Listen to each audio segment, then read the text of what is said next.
Et voila. Voila. I've been upstaged by Simone. Well, bonjour, bienvenue tout le monde. Tout d'abord, I have a little lost voice. Somehow my voice went on vacation and forgot to take me with it. So bear with me. Yeah, you might as well show her, Ella. I know. Because she is the center of attention. Anyways, thank you all for joining us today. I cannot believe that this is the 10th anniversary of Meet the Authors. Who knew? Thank you.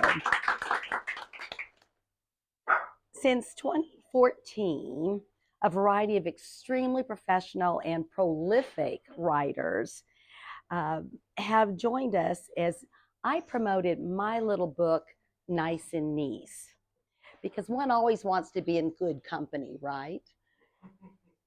Meet the Authors began in a nearby church hall, which we quickly outgrew.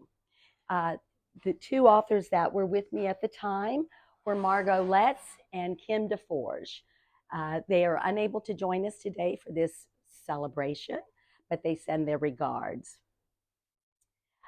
At that time, we rented the church hall, we bought boxed wine, and we had more than enough seats for everybody. So it's kind of grown, and that's because of you all. So thank you all very much. Merci beaucoup. After 3 years, we outgrew the church hall and moved to the Scotch Tea House. And this is where Adrian joined us. And from then on, she began to promote Meet the Authors.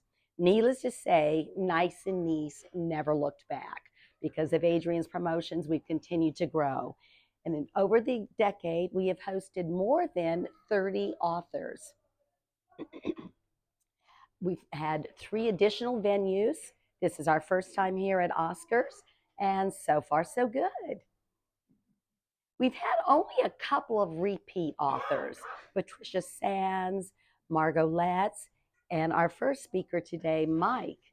So we appreciate that, and we know that there are many more authors out there who have written something about France and the Côte d'Azur in particular.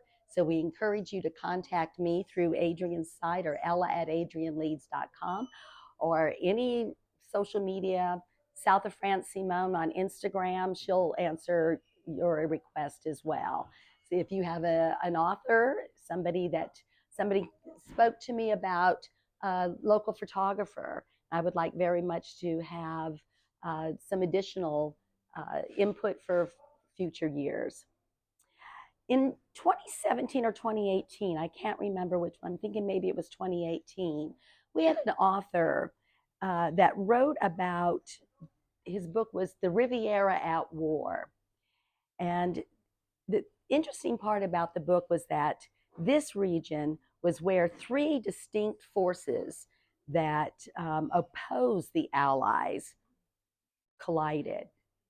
And everywhere else, it wasn't. It was just one of the oppressors, but not all 3. All 3 came to a head here on the Riviera.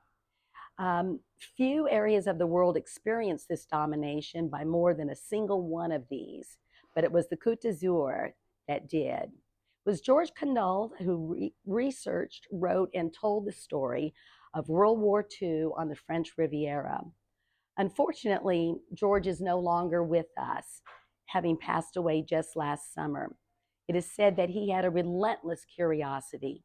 Fortunately for us, despite his departure, we can benefit from this trait that he had, this talent, via the Riviera at War. All of our authors are passionate and talented, so I encourage everyone to purchase and read their books.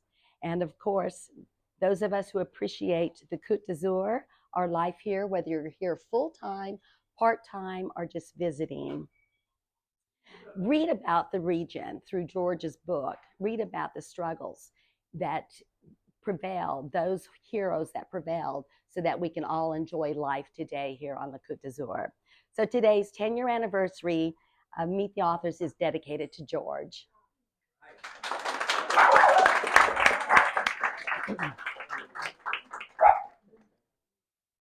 I see see we have some canine friends here as well, besides Simone. Thank you, everybody, for being here. It's really a pleasure to be the MC of this event since 2017, I think so. My name is Adrian Leeds, and I am not a published author, but as you probably all know, I write 3 newsletters a week. Does everybody get them? Yes. Thank you.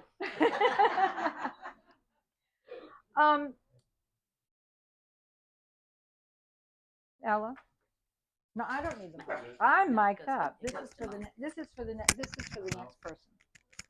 Okay, let me explain how today is going to work. We have 6 published authors who are all here to speak to you today. Each of them will talk about their recent works, read a bit from them, and then answer your questions, but only at a Q&A at the very end. So hold all your questions till then. Each author is going to have about 15 minutes to speak. At the end of the afternoon, you're going to have an opportunity to talk to them, purchase their books, get signed copies. Please support the authors. I don't want to see a single book left on that table. Okay? Everybody's phones are off. Your participation here is absolutely free.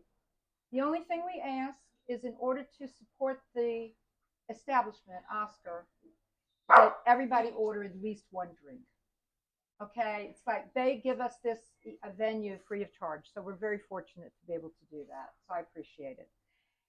First up, Mike Cahoon. Mike has been, hang on 1 sec. I'm going to introduce you. This is your 3rd time presenting here, I believe. I remember 3. Must have been really good first time. For the audience we're recording did not hear that. Maybe they shouldn't. Mike is a Nice-based writer, filmmaker, artist, and photographer. He has published 3 novels, the latest being Paul. The other 2 are Continuum, also available as an audiobook, and Returning. He has also published a book of poetry with images of his paintings, Lines. As a filmmaker, Mike has written and directed 2 multiple award-winning screenplays, Julia, which is set on the Riviera, and a stage play, Jennifer, which was a success playing to audiences in Nice. In addition, his feature-length movie, Berlin Cake, which he wrote and directed, premiered in 2024, having commenced initial shooting in 2019. There's a battery of 17 feature-length screenplays which Mike has written that are currently available for production. Mike is also very active in the media, creating articles and interviews with interesting people who have settled on the Riviera. I am like exhausted listening to this list. So, Mr. Cahoon, will you please come up here?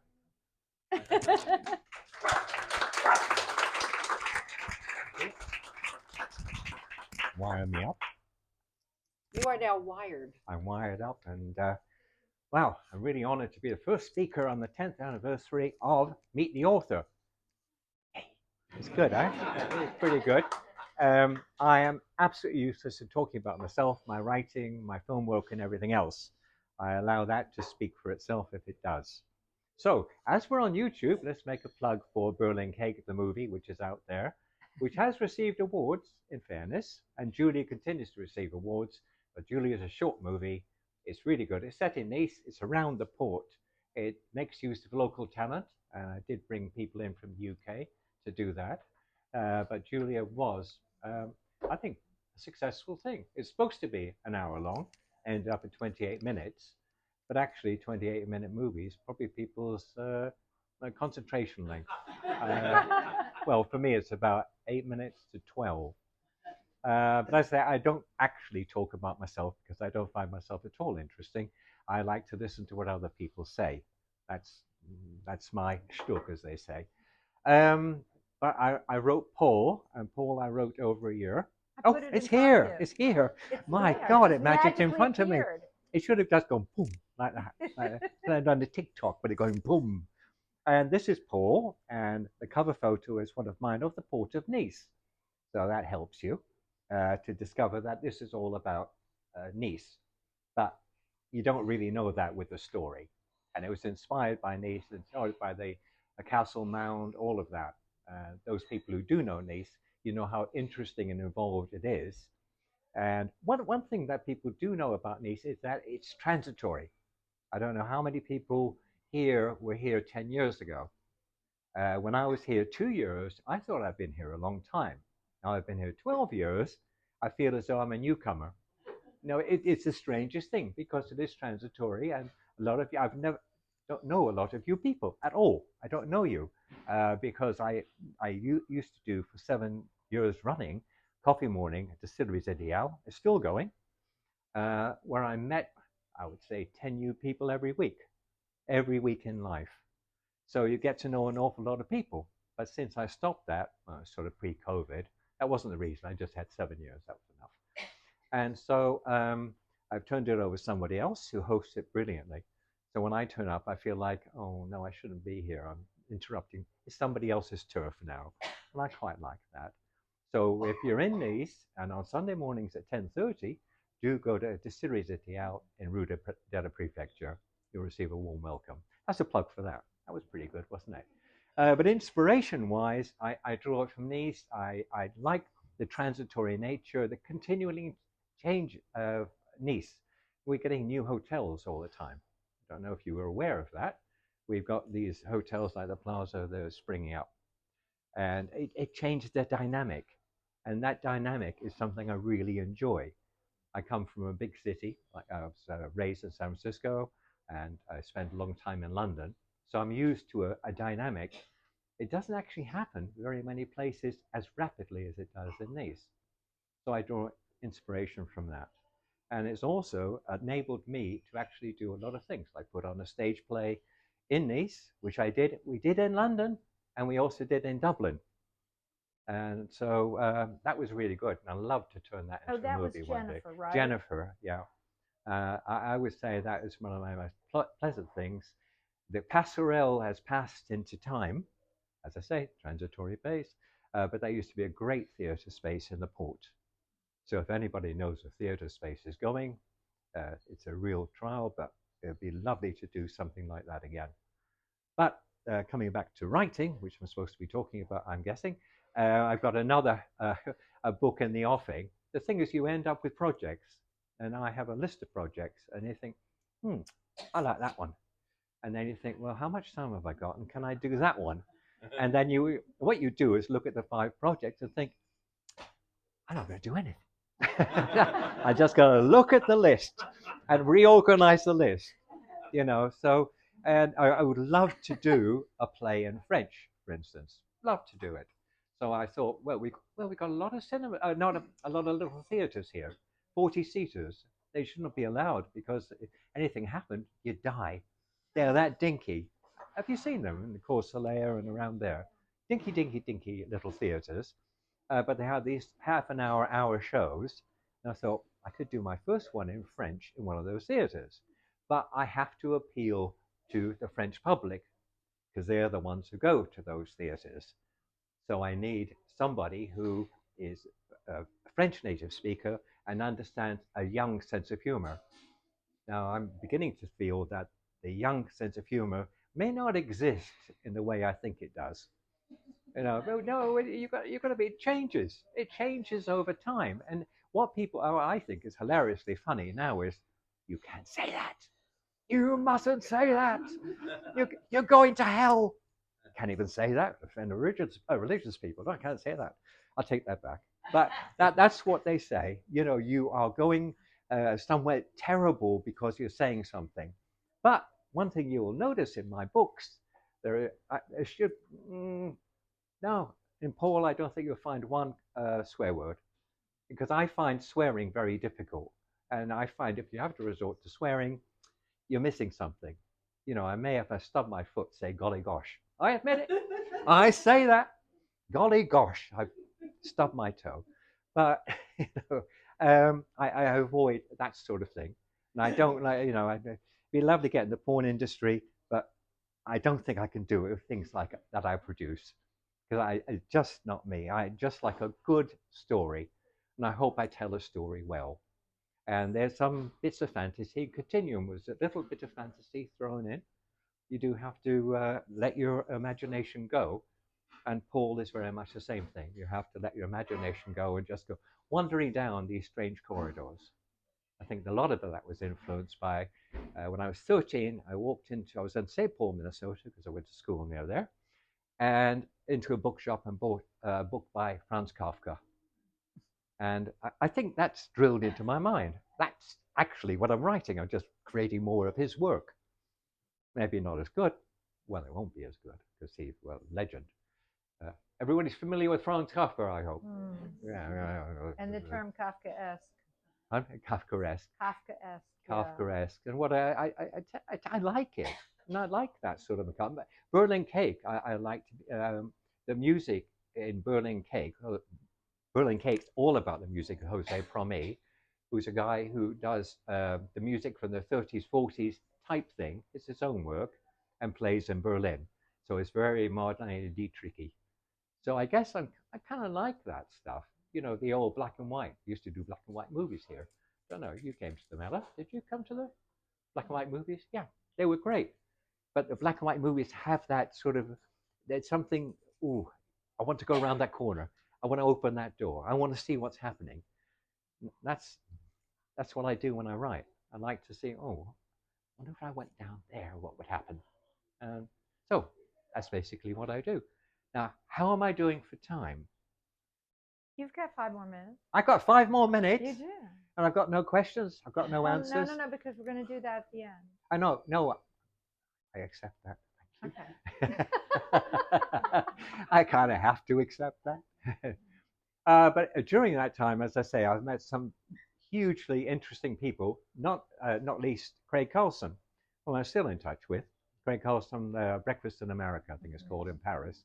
I've yet to go to his restaurant there. Well, he doesn't have the restaurant anymore. I know. know. But he still has his books. I know, his books are hilarious. I listened to a couple, actually listened to, because I like audiobooks. And that's why I had Continuum put into audio. I didn't do the audio because my patience level is that. You've got my patience level, just that. Just goes to there and stops. So it doesn't suit me, and that sort of continuity isn't for me.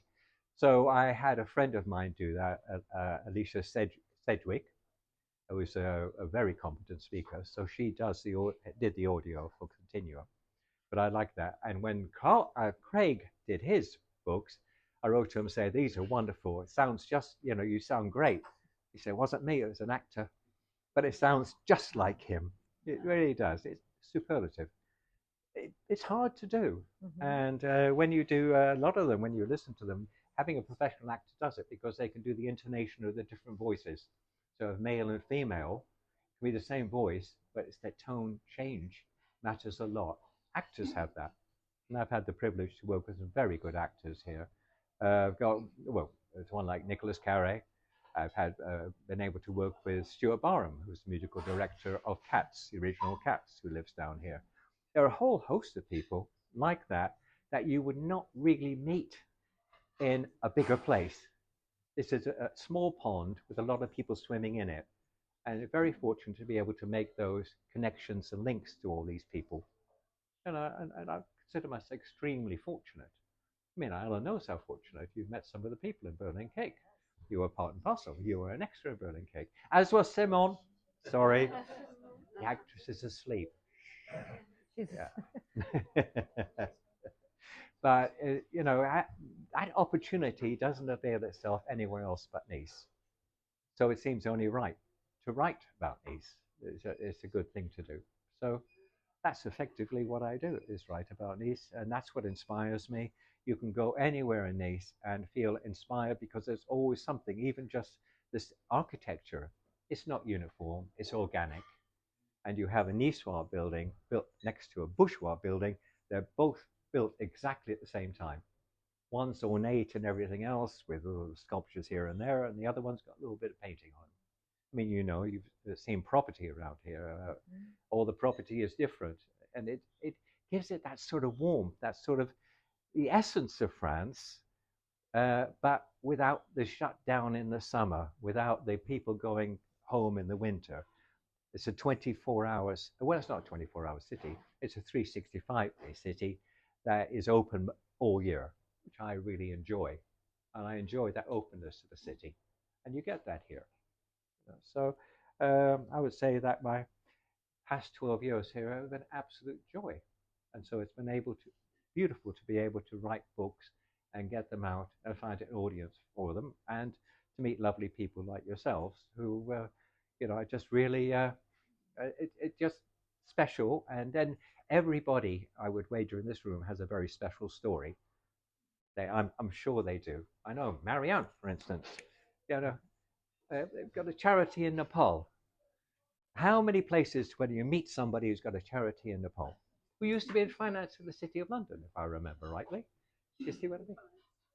Well, yeah. No, but what I'm saying is the people here, because they've moved country, because they've settled here, are interesting of themselves.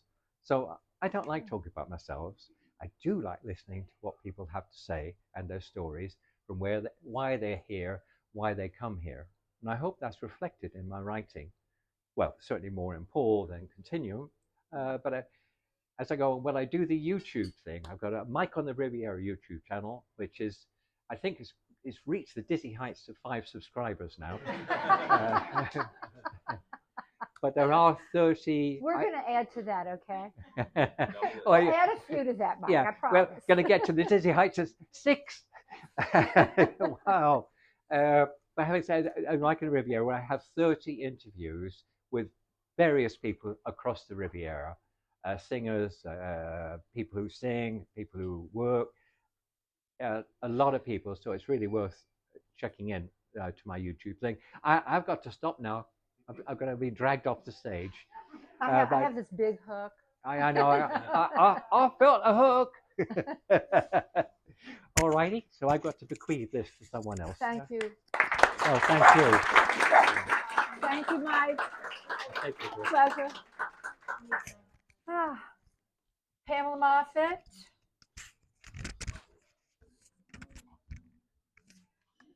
Mic yourself up and I'll introduce you. I love your first line. From the time her mom taught her to read before attending nursery school, Pamela Moffat first identified herself as a horse nut and nerd. Okay. With thick trifocals, braces on her teeth, and often on crutches after repeated surgeries for a bone infection, she found acceptance as a proto-teen when she moved to Aix-en-Provence with her mother, siblings, and a dog. There, she could live and breathe horses at the Club Hippique when not in class at the public school CES Rocher du Dragon. Her love affair with France was thus planted in the rugged limestone soil of Provence and the twangy accent du Midi. She felt more at home in her adopted country than in the U.S. France became her second mother, nurturing not merely her intellect but her reveries, sustaining her with hope when she was away and when so much seemed so wrong in the world, from pollution of the planet to wars between nations and man's inhumanity to both man and beast. Her first memoir, We Have the Stars, I'm going to hold it up, recounts her spiritual quest over multiple continents as a seeker, peace activist, daughter, sister, spouse, and friend. Oh, am I making you cry? Oh, no. Her current work in progress, Notions of Exile, reflects on the nature of home. Having grown up between France and the U.S., living and working in transnational, multicultural contexts, she now identifies as a global citizen despite her U.S. passport. Her 2 sons have grown into fine young men and reside in the U.S. She lives in Nice with her dog Louis and holds a PhD in French Renaissance literature. It's all yours, madame. Thank you, madame. That's one son over there, Jacob. He actually came from the U.S. And thinking of Nice and childhood, I remember riding in a car with my mom and dad in front, and we 3 kids were in the back with the dog. and it was one of it was a Citroen, and with the doors, the windows, slid sideways instead of going up and down. And we had an Irish Water Spaniel. She nosed the window open, leapt out of the window while the car was rolling right on the Promenade des Anglais, and raced for the water. So one of my early memories of Nice was, oh my gosh, I have to go get Gail. She had jumped out of the car, and she was fine, and she had her swim and got back in soggy, and all was well. But that was one of my early memories as a kid, one of my early memories of Nice, which has changed a lot since then, obviously. Let's see. And so I prepared a few things here. This memoir is a spiritual journey. It's a story of my spiritual journey, and I identify with Forrest Gump as a person sort of bumbling through life, encountering various historical events and people, and I have bumbled through on grace, granted most often to fools. That's me. The first half of my book focuses on when I was a Moonie. If you've heard of Reverend Sun Myung Moon selling roses on street corners and such, I was one of those people. Matched and married in Madison Square Garden. Didn't work out. Long story. It's all in the book. But it's sort of an inside take on why I did this and what was happening in the real life world at the same time. And it's sort of a different perspective of American life. And before that, though, my childhood in X had really shaped my view. It made me see the world in a different way, right? As anybody who's lived abroad, right? When you encounter different cultures and people who speak different languages, you think differently. You don't necessarily just accept the little boxes that people try to put you in, regardless of country or culture. So I like to think of this book as a testament of both embracing change and holding on to what matters. And so what I selected to read is further in, because from the book, and it goes to. By the way, my late husband's name is Michael. No relation to this Michael. I'm no relation to his Pamela. It's in his book, but my Michael, when he was told he would enter hospice. The doctor said, well, do you have any last words you'd like to say? And he said, travel, go to France, eat French food. When confronted with hospice, this is what he said. And we lived here when Jacob was a tyke. In 2009, Jacob went to school here, Rue Barla. He went to Saint Joseph here. Anyway, so I've been back and forth to Nice over the years as a child myself, and then with my family, and then after my husband's death. So, or ascension, however you want to call it. So we have. You're good. Okay. All right. So I'll read a little bit here. These are my reading glasses. Okay. So I met Michael. He had, when we first met, I was single parenting my elder son, Victor Alexander, and Michael had as a foster son Ivan, who was the son of a dissident Russian artist who was living in Jersey City. So here's a little extract from our meeting. As I was a grad student and of course poor, and so I was teaching but also tutoring on the side to make ends meet, single parenting to pay for childcare. Okay, so I was set to work with Ivan, expecting. I need more light. Sorry, can you still see? Do I have a? I was set to work with Ivan, expecting his guardian to drop him off and then leave. But Michael seemed congenial and quite talkative with me, which I found curious. As he lingered, he asked me anthropological questions to situate me in my kinship group and chatted about birding. Tu veux venir? Merci. Ça, c'est Véronique qui a écrit vraiment un très, très beau livre sur le Negresco. C'est fantastique. OK. So he wanted to situate me with my kinship group and chatted about birding, a passion he and Ivan shared. Michael was single and lived in Highland Park. Like many professors, this is New Jersey. Unlike most, however, he volunteered to serve as a foster parent for Ivan, whose mother lived in a disadvantaged neighborhood. By living with Michael, Ivan could attend high school in a good school district. At the next lesson's end, more friendly chat ensued. After Ivan exited into the stairwell, Michael remained at the threshold and said, "Would you like to go out with me sometime? I wanted to ask you the last time, but I thought I should get to know you a bit first." "Well, I'm not sure I know how to date. I've been married," I stammered. "Though I'm divorced now," I added. The word divorce still felt strange in my mouth, though the rupture with my ex was definitive. We left it at that. As Michael remained amiable, I recruited some other women to go out with him. Maybe God wanted me to match him, I thought. He seemed like a nice enough chap. One graduate student friend agreed to exchange email with him, but nothing came of it. She said, "I decided that since Michael really likes you, he probably wouldn't like me, seeing as you and I are so different."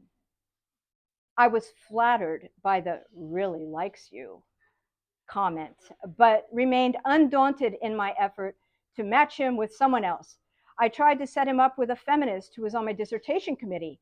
She made frequent reference to her single status, and she was looking for a man. Plus, she had a good sense of humor. I blushed when she said she thought he was too old for her. Michael was pushing 50 to my 35, but he looked like a 40-year-old. He had gone undercover in the student dormitories and wrote Coming of Age in New Jersey because he could pass for an older undergraduate. He really was youthful looking. Okay, so here's a second. This is when he actually asks me out on a date.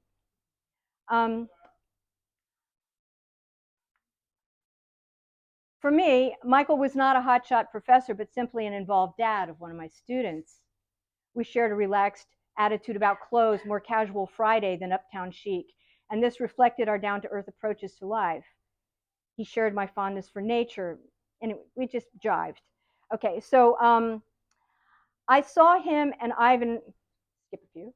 I saw him and Ivan regularly, both before and after they returned from semester at sea. He taught, and they sailed around the world. One day I mentioned that my dissertation topic had been approved. Michael jumped in to suggest he take me out for dinner to celebrate that Friday night. So that's the asking out. And then conversation on our first date.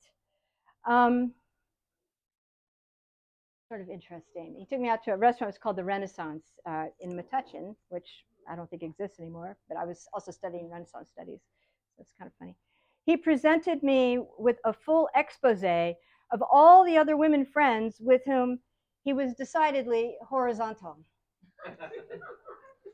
That's not a good sign. It's sort of a play on words here, because horizontal also refers to like being spiritually oriented to be vertical, and horizontal is like being involved with the world. So this is sort of a pun, because he was horizontal in both senses of the word. He met them through the classifieds in the New York Review of Books. Concerning a lawyer in New York City, for instance, he divulged in some detail how they jointly began shucking their clothes on the landing outside her flat before continuing thus to the bedroom. Another woman he was seeing simultaneously had an older lover, but took in Michael to practice tantric sex to see how long they could make their mutual pleasure last. Since his wife had left him initially for other men, but ultimately to move in with a lesbian lover, I imagined Michael might have been making up for lost time. but I didn't quite know how to react to his litany of adventures.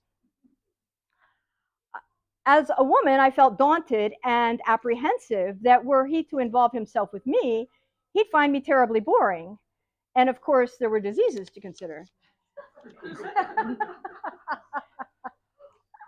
But from a priestly perspective, garnered from my years of unificationist practice and awareness of pastoral care, I felt compassion and gratitude for his candor as an expression of trust. His eagerness to tell me everything, combined with his obvious interest in me, left me bemused by his exploits. Yet I didn't want to end up as just another story to tell at someone else's dinner party. And so I said to him, I'm happy to be in a platonic relationship with you. I enjoy your company and friendship, but if you want something more than that with me, it must be exclusive. No other women in the romance department. I clearly need to spend more time vertical, he replied, to my surprise. I just have two more. One's pillow talk, and okay, another is a sunset. Okay, pillow talk. Okay, so eventually, we go out, we move in together, etc. Okay, late one night with my younger son, my first son. Late one night after reading and talking in bed as usual, Michael expressed his reservations. We would read to each other and talk books. Michael expressed his reservations about the reality of the spiritual world.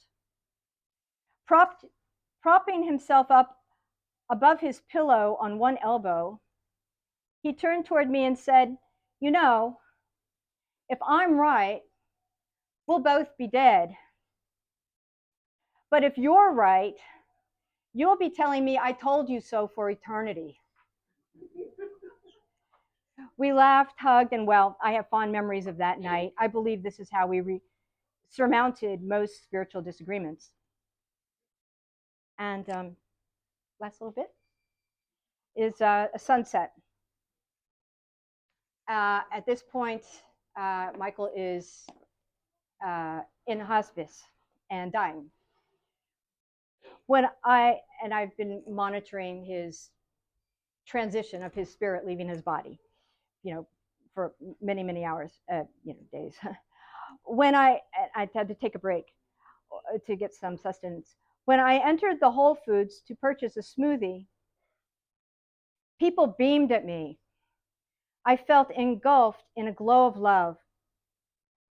As I returned to the rehab facility, a magnificent sunset blazed across the sky. I took photos with my little flip phone camera, saying aloud, Michael would love this. I felt him with me, looking at the sunset, unconfined by tubes or a bed that beeps if the occupant arises.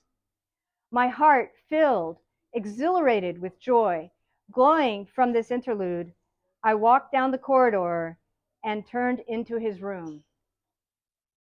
Two nurses were standing at the foot of his bed. One of them approached me and said, he's gone, just now. I said,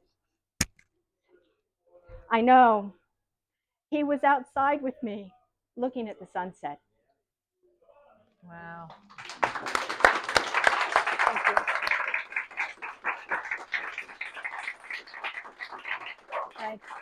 Thank you, Pamela. That was very moving. We now have Julie Skolnick. Come on up, Julie.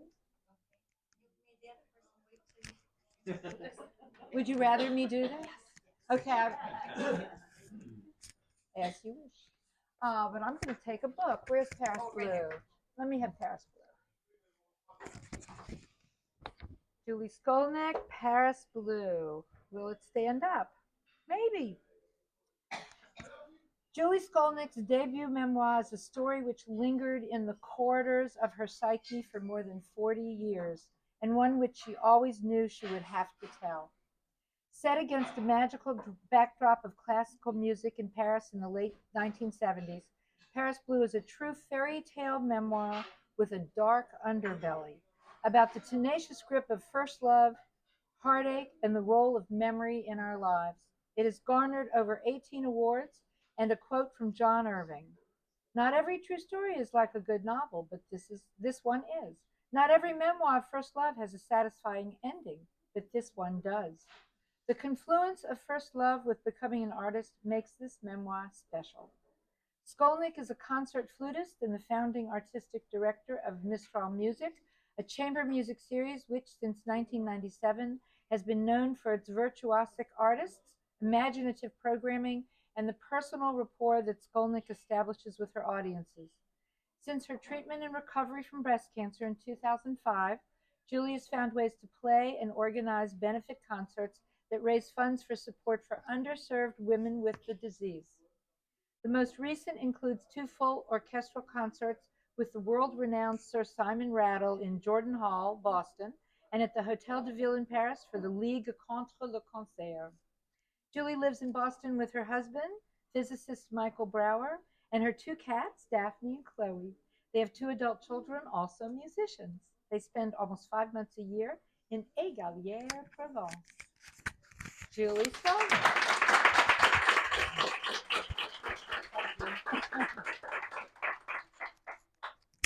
Okay, thank you. I am so appreciative to Ella and to Adrian for this invitation. It happened kind of last minute, and I'm very pleased to be here to meet all of you. She took away some of the things I didn't realize I was going to get that introduction. So I did want to just begin by saying that there's a quote I heard by Maya Angelou. And when I heard that quote, I said, yes, this is why I've spent 40 years trying to tell this story. And the quote is, there is no greater agony than bearing an untold story inside you. When I heard that, I said, this is what I'm talking about. Nobody, oh, I'm so cold where that air is coming from. Doesn't matter, I'm just going to move a little bit over here. Is that okay? You're okay. Okay. This story began in Paris when I was 20 years old. I went there to study music as a junior year abroad student from my American university. I was in dreamland for the first few months. Then by November, when the sun stayed hidden behind clouds day after day after day, I started to get so depressed, and I thought, I have to find a way to fill this void. So I searched for a chorus to sing in. I found the absolute best one, conducted by Daniel Barenboim with the Orchestra of Paris. And when I arrived that day, I thought, I am home. On the 3rd rehearsal, I saw a singer at the edge of the 2nd row, and it was as if a camera was panning across a sea of faces and stopped at just one, and the camera wouldn't move. It was a miraculous moment of love at first sight.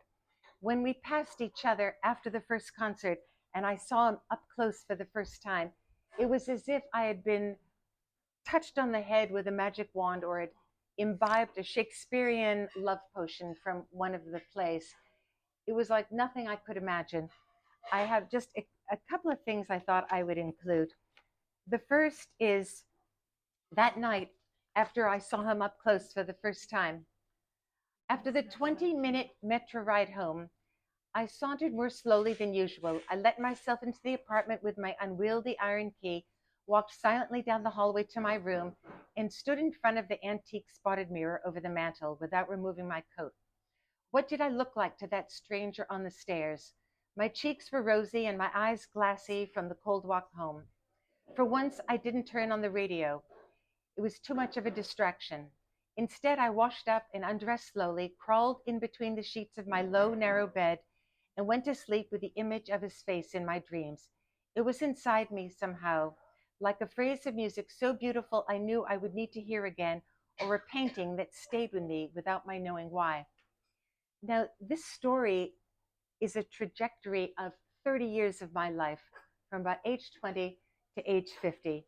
It begins with this very deep, incredibly intense romance, follows it to a sudden heartbreak, and then continues to show that even as I entered middle age, or not yet middle age, the husband that I still have today, falling in love with a wonderful man, having 2 children who then become musicians, having a rich and fulfilled life, I still continued to search for answers on why this trauma happened.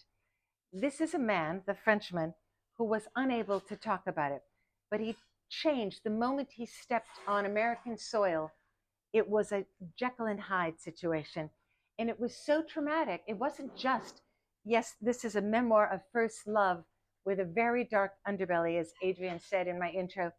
But what really happened is that it was an alignment of all things, Paris, music, and poetry, that all came together to a 20-year-old girl who had never experienced any of that in her life, that made it so compelling and so romantic and so intense that when this trauma happened and he changed completely, it was so painful. It was as painful as a death. I don't want to say that after, I forgot your name already.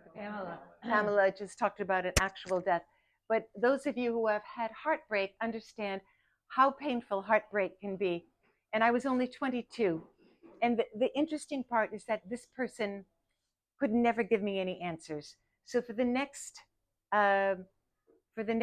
he came to Boston on business. I was married. I had children. He said, bonjour, c'est Jacques Le Blevenick. And then he would say, can we meet for a drink? And I thought, this time I might get some answers. And I'd meet him, and it was just like Charlie Brown in the football, when he thought, no, this time, really, I won't pull it away. And every time he falls for it, I'd meet with him in a restaurant. I'd say, Jacques, are you ever going to tell me what happened in 1978? And it was just, he couldn't. And to this very day, I don't know what happened. And I think it was the trauma of that, more than the fact that, yes, first love is so intense that it will stay with you for the rest of your life. But it was the trauma of that and having no closure. There's a lot of music in the book. As you know, I'm a musician. It's what I do for a living. And if you read the Kindle version of this, each of the pieces that I mentioned in this book has a little footnote. You can go to the website, click on it. It'll bring you to a YouTube performance of the piece, because it's never been easy to describe music with words. Music can only be felt in the heart by listening to it. So I hope if any of you is interested in pursuing this, that you listen. A lot of people say, why didn't you put this at the beginning? The list of pieces is at the end, but there are footnotes, so you can go to the end and say, I want to hear what she's talking about. The moments that we sat next to each other in the chorus of the Orchestra of Paris, singing Beethoven's Ninth, were some that have stayed with me my entire life. When I organized these benefit concerts for underserved women with breast cancer, I had the orchestra play the slow movement from Beethoven's Ninth, because I remembered that's the music I chose to listen to when I was going through chemo myself in 2005. It brought me out of this dark place to a place of hope. When you share music with somebody, it is very easy to confuse it with emotion. And I don't know how many of you have experienced this, but once that person is gone and you hear that piece of music again in your life, it is impossible for it not to conjure the feelings you had. I always say that the Madeleine may have done it for Proust, but nothing, for many musicians, nothing conjures a time in one's life in the same way as hearing a piece of music. You remember when you fell in love with it, how you felt. I remember being 13 at music camp and hearing a piece of music when I decided this would be my calling. When I hear that piece today, I am right back there, 13, sitting in the lodge. Now, I wanted to, I've done about a dozen of these book talks, and a lot of times I have somebody asking me questions. One of the questions I'm always asked is there a part of this book that can sum up what this book is about? And I found something that I think I'd like to read to you. First, do I have a 5-minute warning? Do I have 5 minutes? You're good. Okay, good. It's so hard to tell when you're speaking. When I was sitting there, I was thinking, why can't they tell how long they've been speaking? You've got about 7 minutes. Okay. The first time, and this was not the cliche story. I like to throw this in because when you say what this book is about, this young American girl, this slightly older Frenchman, it is not that story of the older Frenchman trying to take advantage of this young American girl. That was not our story. Our story was sitting in the cafes and parks of Paris when he found out that I would be willing to teach him English. That's what we did. There was no touching for 3 months, if you can imagine. And all we did was read Oscar Wilde fairy tales, Wordsworth poems, under the eaves of my Rue Bonaparte maid's room. You can imagine the beauty and the poetry and the intensity of that courtship. But the first time, once he found out where I lived, I came back from a long walk and I found a little note wedged into the shutters. And it was so shocking to me, the emotion that I felt. Now that he had come to my window once unexpectedly, he took another chance later that week. Early Thursday evening, I returned home to find a note scribbled with dull blue pencil on a piece of paper wedged into the shutters. I'm not going to read it, but it's just where, I'm sitting here in my car waiting. Why am I doing this? Just so you'll come and smile at me and then I'll go home. Oh, I didn't mention he was married. and he had a 3-year-old son, but he was separated. And when I found that out, that's when I began to accept his rides home from the chorus. So I like to really throw that in. Anyway, where was I? Wandering around Paris somewhere, not knowing that anyone needed me or was looking for me. No one had ever looked for me or waited for me before in Paris. No one had ever noticed if I didn't return home before dark, or if I were wandering the other side of the Seine, lost for hours at a time. I held the note in my hand and I cried. And now we're just going to fast forward a tiny bit. I'm married. I have 2 amazing children. I have a really good life, just as I still do. Still trying to get answers.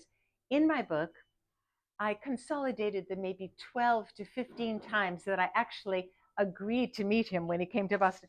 I pretended it only happened 3 times because it was too boring to keep talking about these. I pretended it was only 3 times. One of the times I played a big opera and he said, I'm in Boston. Do you have time to come by the hotel when you're done with the opera? And I said, it'll be late, but sure. 10:30, I went over to Boston Harbor Hotel. When my concert was over, I got in my car and headed toward the Boston Harbor Hotel, where new blocks of scaffolding and construction forced me onto streets I didn't recognize. A major snowstorm had been predicted for that evening. What am I doing? I whispered several times under my breath as I turned down incorrect one-way streets, getting farther and farther from the hotel. It felt wrong that it was late, that I was going out of my way to see him, and that if I hurried home, I might kiss my family goodnight before they went to sleep. I had long since worked my way back to wholeness and sanity since recovering from this painful love affair. I had landed intact and thankfully in a rich and fulfilled life with the man I loved. There were evenings when I stood in my kitchen with flour-caked hands trying to perfect my tarte tatin, a fire burning in the living room, the scent of fall leaves outside. My kids would be playing a piece together in the adjacent music room and asking me to join them. Mom, come play high trio with us, they would say, and my heart would take flight. So why was I here? When you fall in love at 20, I wondered as I drove around lost, does the heart form around the other person like an old tree slowly absorbs a sign hung on it when it was a sapling, and then when it's gone, do you forever feel the lack of it, feel its imprint where it once rested? And that is the line that I use when people say, can you sum it up? Is there one line from the book? I really believe that this is a universal experience. What I didn't explain is that the reason it took me 40 years is that when I was 22, I wrote this whole story down and then threw it up in a closet, longhand, took it out 10 years later, kept writing about the rest of my life up till then.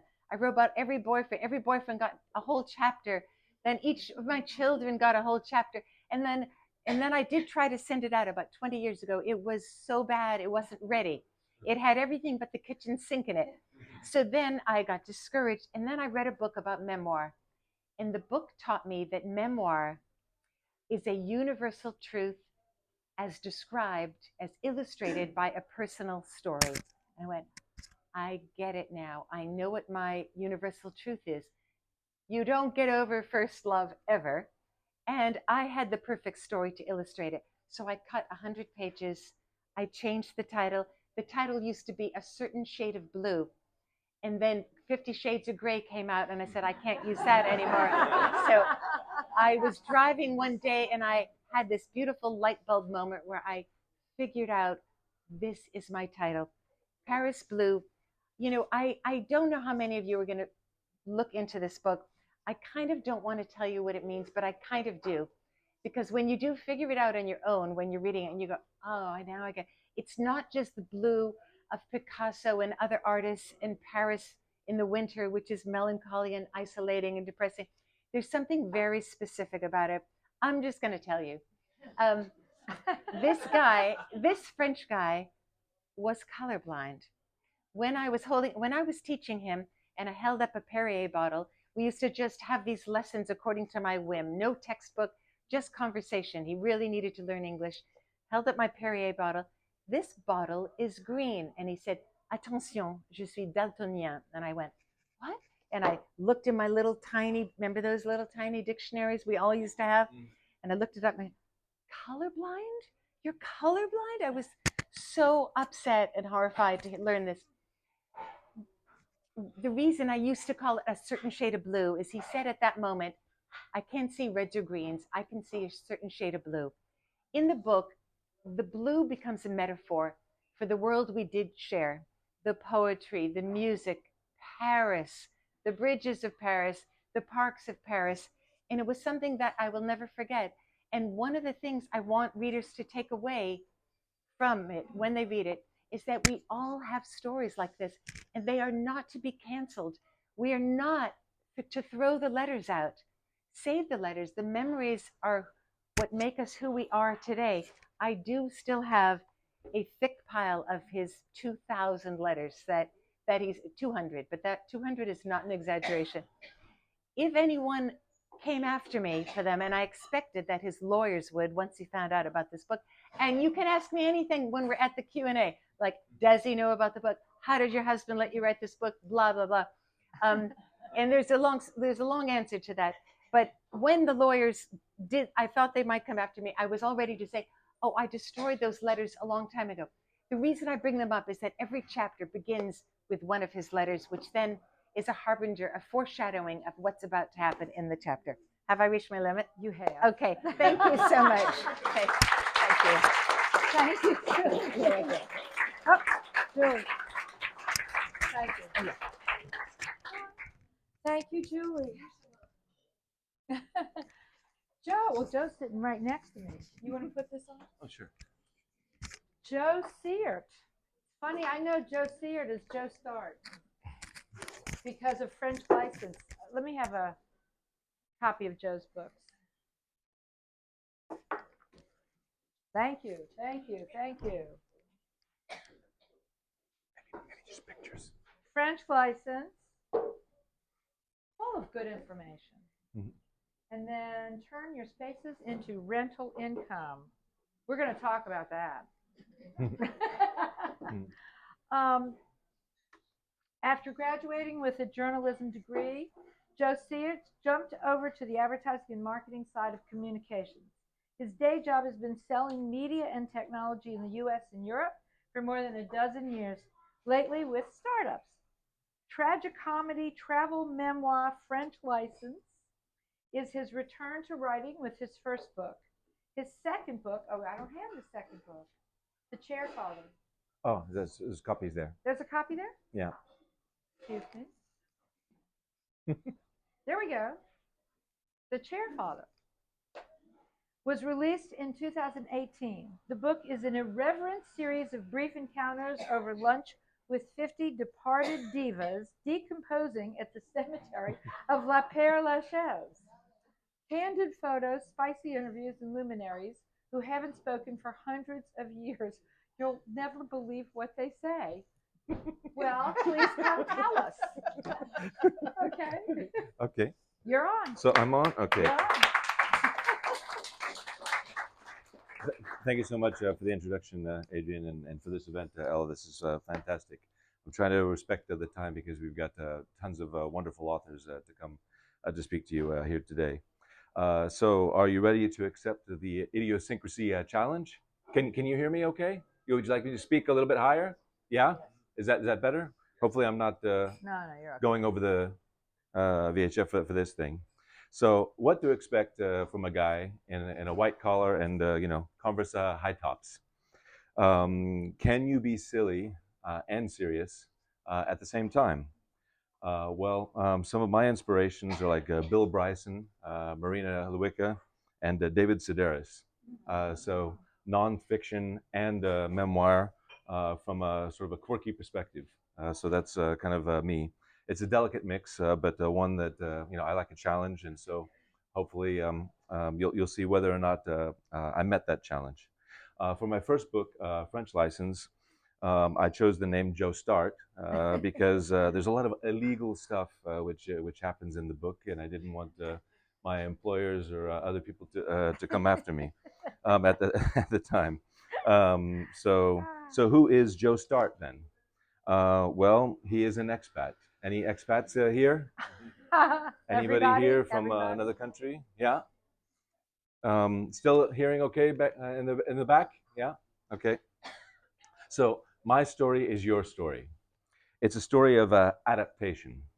I took a culture course, and one thing that I remembered from that is that they said culture is the answer to a question before it's asked. When it's in your own culture, you kind of like know what to do in that situation. But if it's another culture, you don't. So I have a slight reading from just a paragraph that this has to do with a chapter on the customer is always wrong, which I'm sure you've all experienced in France.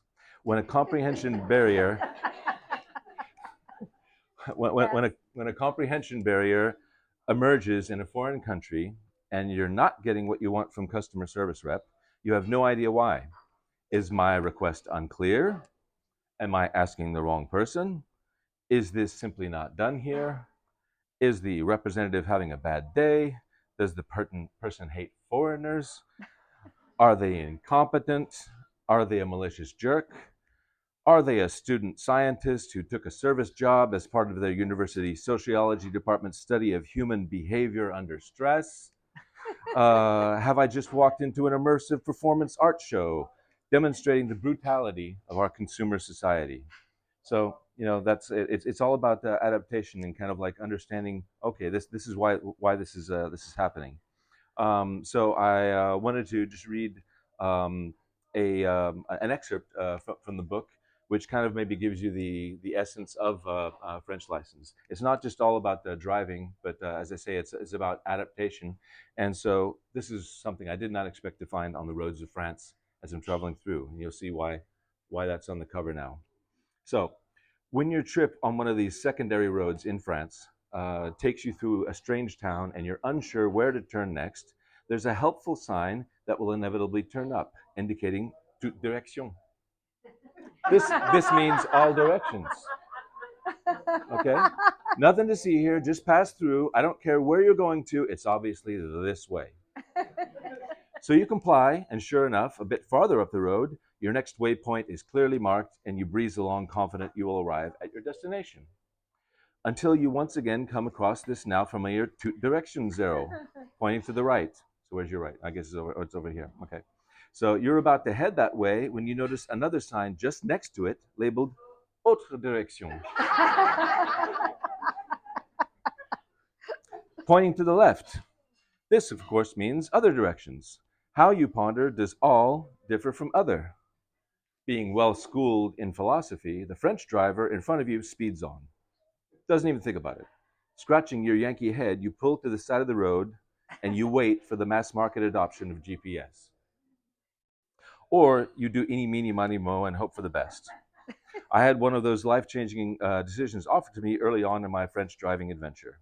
We needed housewares for our new place, so we headed out one Saturday afternoon to Conforama, the equivalent of Kmart. On the way there, I spotted a Midas, our Fiat. It's the Fiat Accompli that you'll learn about. And we name all of our cars in the book. It sounded a bit gassy, and I saw this as an opportunity to kill two birds with one stone. Hey, honey, I said, how about I drop you off at the Conforama while I double back to Midas to check out the exhaust? It's only 5 minutes away on the other side of the same road, so I'll be back here in no time. She agreed, exiting the car, fully confident in my sense of direction, forgetting this wasn't my country. I made the first turn easy enough, retracing our tracks. The road we had come through contained slower traffic on the right at ground level, where you could see the shops, and faster traffic on the left, speeding straight ahead through the underground tunnel to destinations beyond the commercial area. I wasn't going to miss the entrance to the Midas at street level, so I stayed right, too right. This turned out to be the on-ramp to an auto route. I had not seen the second bifurcation. You were supposed to merge right, then immediately left at the beginning of the roundabout if you wanted to continue on the same road. I felt like a dope, but I stayed the course without resorting to a radical lane change to the left. I figured there would be another off-ramp coming up soon enough. You know, Americans, they're all over the place. The trees waved by and the kilometers piled up as I waited for a road sign to indicate my next possibility for escape. And waited. And waited. 10 miles of unfriendly asphalt rolled up like this. Still, there was no off-ramp nor any indication of one coming up. The dash clock turned and turned. I began to take account of the gravity of my error and no longer was seeking to return to Midas. I would be happy just to return to my wife at Conforama. As this much humbler wish crossed my mind, a road sign appeared. Surely I was to be rewarded for my newfound humility. It was another 5 miles before I could take that opportunity and leave this freeway. Merging from the motorway in a determined fashion, I entered another freeway.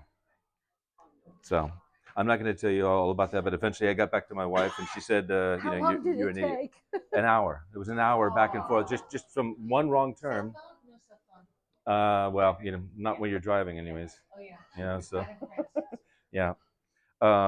So that was the experience from there for French license. So I read that excerpt. What do I want to do? Here we go. Um, the book isn't all about driving, but that's one example. It's kind of like the lens, like you said, to look through a story. And so it took a really really long time for me to get my French driving license. For anyone going through the process right now, I feel for you. It's really really tough. Remind me, I have a story for you. Oh, you do? Yes. Okay, keep going. So I use the double entendre of license to give license to have the several meanings because I wasn't born here, but through my efforts, I have earned license to call France home, and each one of you has two. We just wanted to say one more thing as well. It's not in the book, but another quote. I think that these are good. That an accent is a sign of bravery. You know, it's something that I heard. I thought that really touched me. So just on to the second one. I know I just got 6 minutes left, so I should be okay, right? Yeah. You're okay. So, okay. We're not pressed. We're okay. Okay, we're doing good. So my passion is not actually about cars. So you've heard the funny side of me. Now let's see if I can be taken seriously. It's actually property. Property is my passion. I'm fascinated by all the different ways that you can use property today, the uses that you can make of it, other people can make of it. So it became actually my vocation the last 5 years. I've worked within the prop tech space. So anybody that doesn't know, it's property plus technology, and bringing that together for both real estate as well as technology. I've been mainly selling technology within the property space for quite a while. I've been a CEO and now an MD or managing director of a software which is used to operationally manage for property management companies. So what I noticed in a trend, which made me write this book, is that property is now a liquid asset. You can actually stay in the property and be making money from it while you're staying in the property. So it's a little bit like you buy stock and you get dividends, and then eventually you're going to sell that stock, but you can actually be making money from it while you're in there. And it's really the sharing economy that's made this possible. The other thing that I noticed and that I haven't seen anywhere, so please tell me if you've heard any book or blog or anything about this, is that property is made up of spaces. and each one of those individual spaces can be rented individually for a different purpose. So I decided to write my book, My Property Payday, Turn Your Spaces into Rental Income, all about that. And it starts with the French market. So you might say, why the French market? So I think I have a bit of an answer for you right here.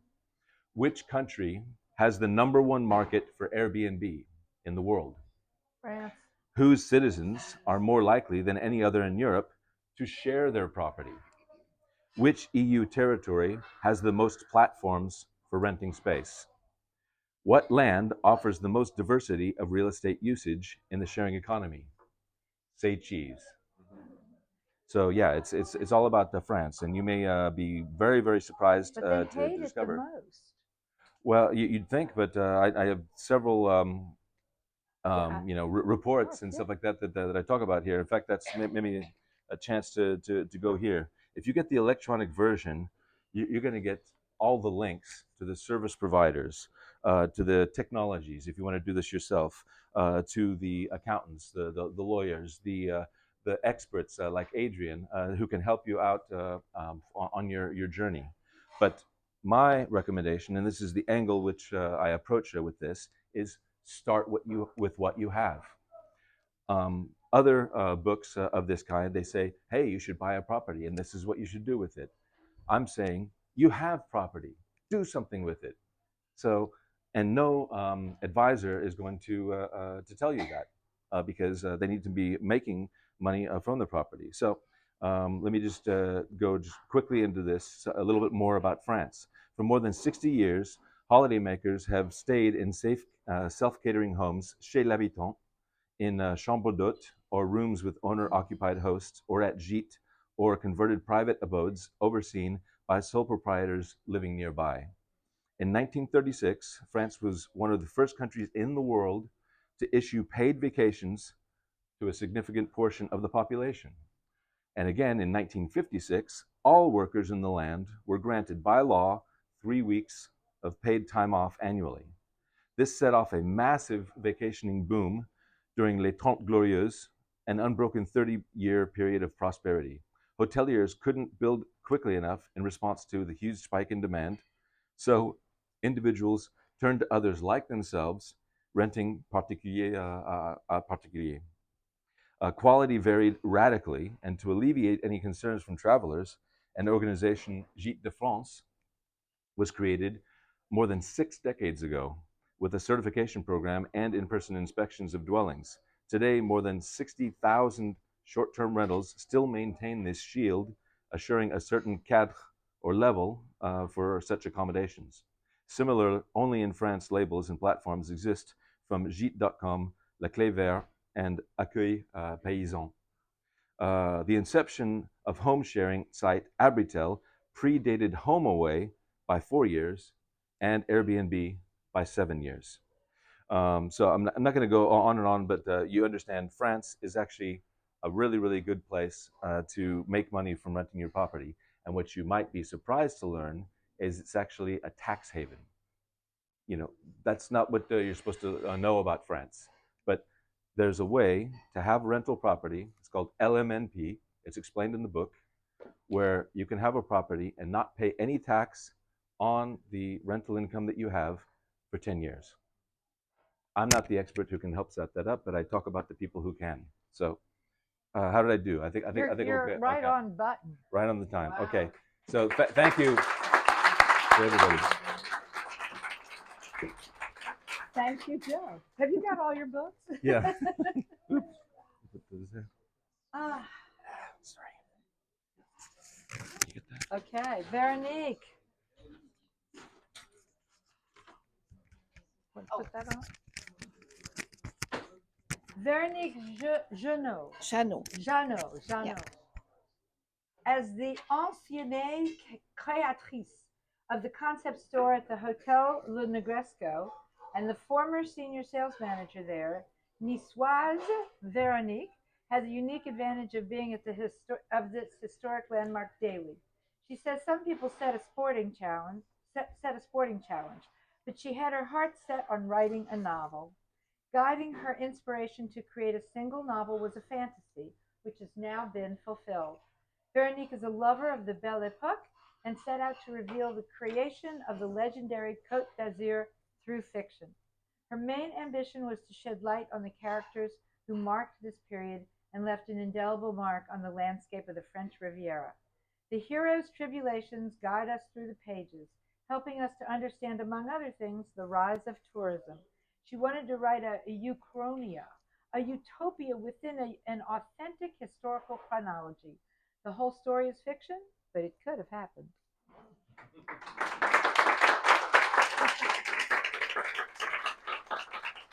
Bonjour, déjà merci de m'accueillir en tant que, je crois, seule française, auteure française. Je vais donc m'exprimer en français. J'espère que c'est OK pour tout le monde, que vous me comprenez, que vous m'entendez bien.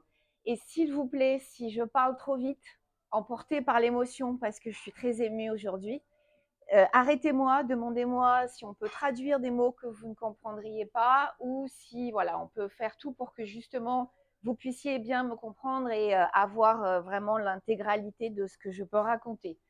Donc, je suis moi née à Nice. Je suis donc la bonne personne pour vous parler de cette région. Je crois qu'on partage la même passion, vous et moi, c'est la région. On adore cette région. On aime aller se baigner dans la mer. On aime aller faire du ski 1 heure après en voiture. On aime aller se promener. On aime la gastronomie qui est, je pense, vous ne direz pas le contraire, délicieuse. Et par-dessus tout, moi, j'ai 2 passions qui sont les voyages et l'art. Donc, je vais un petit peu vous raconter comment je suis arrivée à écrire ce livre. C'est mon premier livre, c'est aujourd'hui ma première lecture, ma première dédicace. Donc, voilà pourquoi je suis émue. J'ai d'abord commencé ma carrière en créant une petite société d'événementiel. J'habitais Paris à l'époque et vous verrez que c'est important pourquoi je vous raconte ça, parce que le monde de l'événementiel m'a aidé après à créer mon personnage. Donc, à l'époque, je faisais de l'événementiel sur mesure pour des entreprises. Et le fil conducteur, donc le fil rouge de mes événements était l'art. Parce que je pense dans la vie que finalement, il n'y a rien de mieux que d'apprendre en s'amusant. C'est ce que j'ai fait dans tous mes métiers et c'est ce que j'ai fait dans ce livre qui est là, où en fait finalement on apprend beaucoup de choses de la région, mais en s'amusant, avec des petits storytelling et des petites anecdotes. Et donc, une fois que j'ai eu fini avec cette agence d'événementiel, je suis revenue dans ma région d'origine, puisque je suis niçoise et que cette agence était à Paris. Je suis revenue à Nice et là, je rentre au Negresco. Tout le monde qui tape Nice sur Internet voit la promenade des Anglais et le Negresco. C'est la figure emblématique de Nice. N'importe qui dans le monde reconnaît l'image de Nice grâce au Negresco. Je rentre au Negresco et là, coup de foudre. Je tombe amoureuse de cet établissement qui est à la fois très old fashion, en même temps qui veut se moderniser pour pas qu'on dise qu'il est désuet, pour pas qu'on dise qu'il est dépassé. Et là, pendant 7 ans, je vais organiser des événements, toujours pareil, ce que je sais faire de l'événementiel, au sein du musée, de l'hôtel, pardon. Je dis musée, le lapsus est révélateur, c'est qu'au sein de cet hôtel, il y a plus de 6000 œuvres d'art. Le but, c'est de raconter l'histoire de France à travers 500 ans. Donc, on a énormément de pièces, d'œuvres d'art, de peintures, de sculptures, d'orfèvrerie, des tapis précieux, des tapisseries, beaucoup de choses. Il y a même un Picasso caché dans les étages, mais visible par les résidents. Et donc, je fais ça, je me familiarise et je vis le Negresco de l'intérieur. Et puis, il y a eu la Covid. Et comme beaucoup de gens, je décide d'écrire mon livre. Ce livre, il était en gestation depuis très longtemps, mais je n'avais pas eu le déclic de commencer à écrire. Et pendant le Covid, eh bien, je me dis, allez, c'est maintenant. Et je décide d'écrire sur la French Riviera, sur cette côte d'Azur, sur cette légende en fait que l'on prête à la côte d'Azur, et la transition entre la fin du 19e et le début du 20e pour arriver à la Belle Époque. La Belle Époque qui tient bien son nom puisque c'était une époque bénie, une époque merveilleuse, avant la Première Guerre. Et pour faire ça, je me mets dans les bottes de Negresco, Henri Negresco, c'est-à-dire le créateur de l'hôtel, hein, pas les directeurs, pas la fameuse Madame Augier qu'on a connue, mais le créateur, qui est un Roumain, qui est né à Bucarest, dont on ne connaît rien. on n'a pas d'histoire sur lui, on n'a rien. Donc pour moi, magnifique, je vais lui inventer une vie. Donc j'ai pris tout un contexte historique fin 19e, début 20e, réel. J'ai fait beaucoup de recherches et tout ce que vous apprendrez dans le livre de ce contexte historique est vrai. Je suis très rigoureuse, très exhaustive. Vous voyez, aujourd'hui, je suis habillée comme mon livre. Je suis raccord avec mon livre.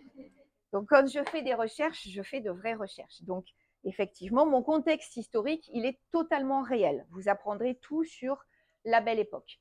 En revanche, les personnages, j'ai pris des personnages fictifs qui n'ont jamais existé, et puis j'ai pris des personnages réels à qui j'ai inventé une vie pour la créativité de l'histoire et puis pour que ça donne un côté romanesque. Et tous ces personnages réels sont des contemporains de Henri Negresco. Ils ont tous vécu à la même période que lui, donc ils auraient pu se rencontrer. Peut-être se sont-ils rencontrés, mais on ne le sait pas. Mais en tout cas, c'est cohérent pour mon histoire et ça me permet de raconter qui étaient les influenceurs de cette belle époque. Puisque aujourd'hui, un influenceur, ça dure une semaine, un mois, le temps d'un post. Autrefois, les influenceurs, ils avaient quand même le temps de s'exprimer et le temps d'influencer leur période.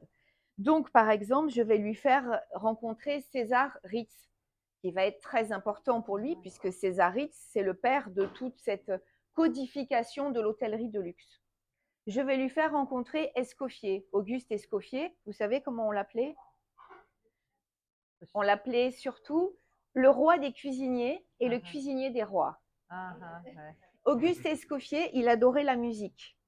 Et en fait, il donnait le nom à ses plats en fonction d'un opéra ou d'une cantatrice qui l'avait séduit. Par exemple, la poire Belle-Hélène. Il a été voir la Belle-Hélène de Offenbach. Il a eu une émotion terrible. Hop, il rentre, il invente le dessert et il l'appelle poire Belle-Hélène. La pêche Melba, c'est parce qu'il y a une cantatrice qui s'appelle Nelly Melba qui l'avait subjuguée. Et hop, il rentre, il fabrique son dessert et il l'appelle la pêche Melba. J'en ai comme ça plein le livre sur des sujets divers et variés. Il va rencontrer Margaret Rockefeller, donc les fameux banquiers. Il va rencontrer Fauchon au tout début quand il vend des pommes et qu'il n'a pas encore sa magnifique épicerie. Il va donc passer de Bucarest où il est né à Paris où je vais pouvoir parler de l'exposition universelle de 1900, la construction de la Tour Eiffel, les impressionnistes où il va en fait se lier d'amitié avec eux. Ensuite, il va partir à Monte-Carlo où là, ça me permet de raconter l'histoire du début des casinos, puisqu'en France, il n'y avait pas de casino de jeu, c'était interdit. Et puis ensuite, comme il va suivre les héros qu'il rencontre, allez hop, il s'en va à Londres, et là, il va être subjugué par le Crystal Palace. Donc, à chaque fois, les premiers escalators chez Harrods, ça me permet de raconter à chaque fois des vrais faits, mais avec une fiction, des personnages tout autour. Et puis, il revient à Nice, et là, il décide de créer son hôtel, parce que c'est son but final, c'est ce qu'il a toujours voulu faire. Il est passionné par le genre humain. Il a noté, il a consigné dans des tas de petits carnets comment dirais-je, des personnalités, des profils de clients typiques. Et il décide de créer l'hôtel qui sera la grande référence de tous les temps. Et donc, je ne vous raconte pas tout, évidemment, parce que vous le verrez dans le livre. Mais petit à petit, on comprend pourquoi l'hôtel a un seul dôme et pas deux, pourquoi ceci, pourquoi cela. Et surtout aussi, je vais parler de toutes les grandes personnalités qui étaient là à l'inauguration. Donc, je vais vous lire 2 petits passages de mon livre. J'ai voulu terminer par une uchronie. Est-ce que vous savez ce que c'est? Non. Donc, c'est en fait une utopie, une histoire fictive, mais dans un contexte historique réel. Donc, je vais projeter la Côte d'Azur dans plusieurs centaines d'années. Et puis, peut-être pourrons-nous un jour échanger à nouveau et vous me direz ce que vous pensez de ma vision. Alors, juste le titre, pourquoi les hivernants? Les hivernants, c'était le nom que l'on donnait aux touristes qui venaient sur la Côte d'Azur au début du XXe siècle. Pourquoi? Parce que... C'est comme snowbirds. En anglais. Ok. Alors, pourquoi on les appelait les hivernants? Parce qu'à l'époque, on venait à Nice pour le climat. On venait pour se traiter de maladies pulmonaires, beaucoup. Je ne sais pas si vous avez vu, il y a une très belle émission sur Arte ou sur France 2, je ne sais plus, qui s'appelait « Et Dieu créa la Côte d'Azur ». On apprend beaucoup de choses. Et il explique que justement, on venait donc en hiver. Et on venait en hiver donc pour le bon air, mais on venait en hiver parce qu'à l'époque, on ne devait pas être bronzé. On devait avoir la peau pâle comme les aristocrates. Donc on ne venait pas en été avec la chaleur terrible. D'ailleurs, tous les hôtels étaient fermés en été. On venait en hiver. Tout à fait. Après, ça va être après la Première Guerre mondiale, ce sont les Américains justement qui vont lancer cette mode, et notamment les Californiens qui vont venir à Antibes et qui vont lancer la mode d'être bronzés, de profiter de la mer. Avant, on ne se baignait pas du tout. C'est votre. Avant, on ne savait pas d'ailleurs, on ne se baignait pas. Si vous regardez les tenues de bain à l'époque, c'était des vêtements. Enfin, on ne pouvait pas du tout se baigner. On n'allait pas du tout à la mer. Mais on profitait du temps clément, du soleil qui faisait du bien, mais qui ne brunissait pas la peau. Donc ça, c'est pour le titre. Et pour la photo, alors je vous laisserai au fond regarder sur la pile de livres. Eh bien, en fait, c'est ma petite grand-mère. C'est ma petite mamie. C'est la petite séquence émotion. En fait, un jour, je fouillais dans une armoire des affaires et je tombe sur cette photo de ma grand-mère qui était quelqu'un de très prude, de très chaste. Donc, c'est très étonnant cette photo. Elle a été prise par mon papy, hein, évidemment. C'est dans un contexte très intime. Mais c'est une photo que j'ai trouvée magnifique. Et surtout, elle est née la même année que le Negresco. Donc, naturellement, j'ai voulu mettre ma grand-mère pour protéger mon livre et m'apporter la bonne chance. Voilà. Elle est vivante? Non, malheureusement. Elle est décédée à 104 ans. Non, elle ne sait pas. Je ne sais pas si elle aurait aimé. Je pense que oui, j'espère. Mais elle a vécu très longtemps. Alors, je vais vous lire 2 petits passages quand même. Je vais essayer de parler lentement, mais dites-moi si vraiment ce n'est pas compréhensible. 14 mars 1868, ma naissance. Dans le climat incertain d'une Roumanie qui intrigue pour s'émanciper de l'Empire ottoman, je vois le jour en mars à Bucarest. Je suis née dans le foyer chaleureux d'Alexandre et Marie, un couple d'aubergistes. Mon père est un petit homme sec, tout en air, assoiffé de réussite, mais soumis à l'autorité de sa femme. S'il était végétal, Alexandre aurait une tête de rhododendron, une plante rustique originaire des Carpates. Marie, ma mère, est une opulente blonde, à la poitrine épanouie, qui remplit le devoir conjugal avec ardeur et appétit. Marie est comme un tournesol, avec un torse bien plus développé que des jambes qui sont fluettes. Marie est la mère nourricière de la maisonnée et elle soigne mieux que quiconque les bobos. Je suis le dernier-né d'une fratrie de 10 garçons, robustes et tous vivants. Si mes frères étaient des plantes, ils seraient de longues lianes de lierre qui grimpent et envahissent l'espace. Pour ma mère, rêvant de cajoler une fillette qui lui ressemblerait, cette débandade de joyeux garçons est une malédiction de testostérone. Elle m'allaite néanmoins avec amour et plus longtemps que de raison. Elle me serre dans ses bras et me cajole bien après mes premiers pas. Cela m'a toujours donné envie de ronronner. Je suis son préféré. Je suis le seul pour lequel elle coud des habits neufs, hors de question de récupérer les vêtements de mes frères aînés. Chaque jour, je suis élégant et bien mis de ma personne. Et dès mon plus jeune âge, je suis soigné, bien coiffé et bien habillé. Cela me vaut les railleries de mes frères, moins rigoureux sur l'hygiène. Un simple gant humide derrière les oreilles, les mains et les ongles nettoyés, et les voilà prêts pour la rigolade. Ma famille ne pratique pas la quarantaine du bain, mais il n'est pas quotidien pour autant. Je vais peut-être passer à un autre moment. Il me reste combien de temps? 2 minutes. Ok, 2 minutes. Allez, on fait un grand bond 40 ans plus tard. 1909, la Riviera a beaucoup changé depuis mon départ. Monte-Carlo n'a plus le monopole du luxe et Nice attire désormais la belle clientèle avec ses propres casinos et lieux de divertissement. Je m'en félicite. J'établirai donc mon palace à Nice.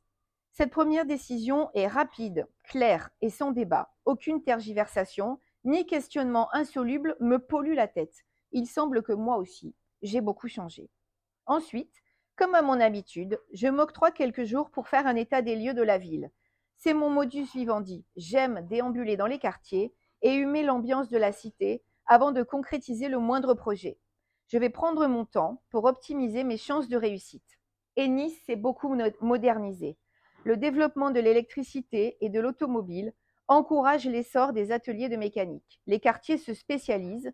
Ainsi, le boulevard de la Madeleine se dédie à la fabrication de meubles, alors que le nouveau centre voit éclore tout autour de la place Masséna de nombreuses bijouteries, des commerces de luxe, mais aussi des fleuristes, des cafés et des salons de thé. Les galeries Lafayette sont très fréquentées et j'ai une pensée émue pour ma bonne amie Suzette du Bon Marché, tendre souvenir de ma jeunesse parisienne.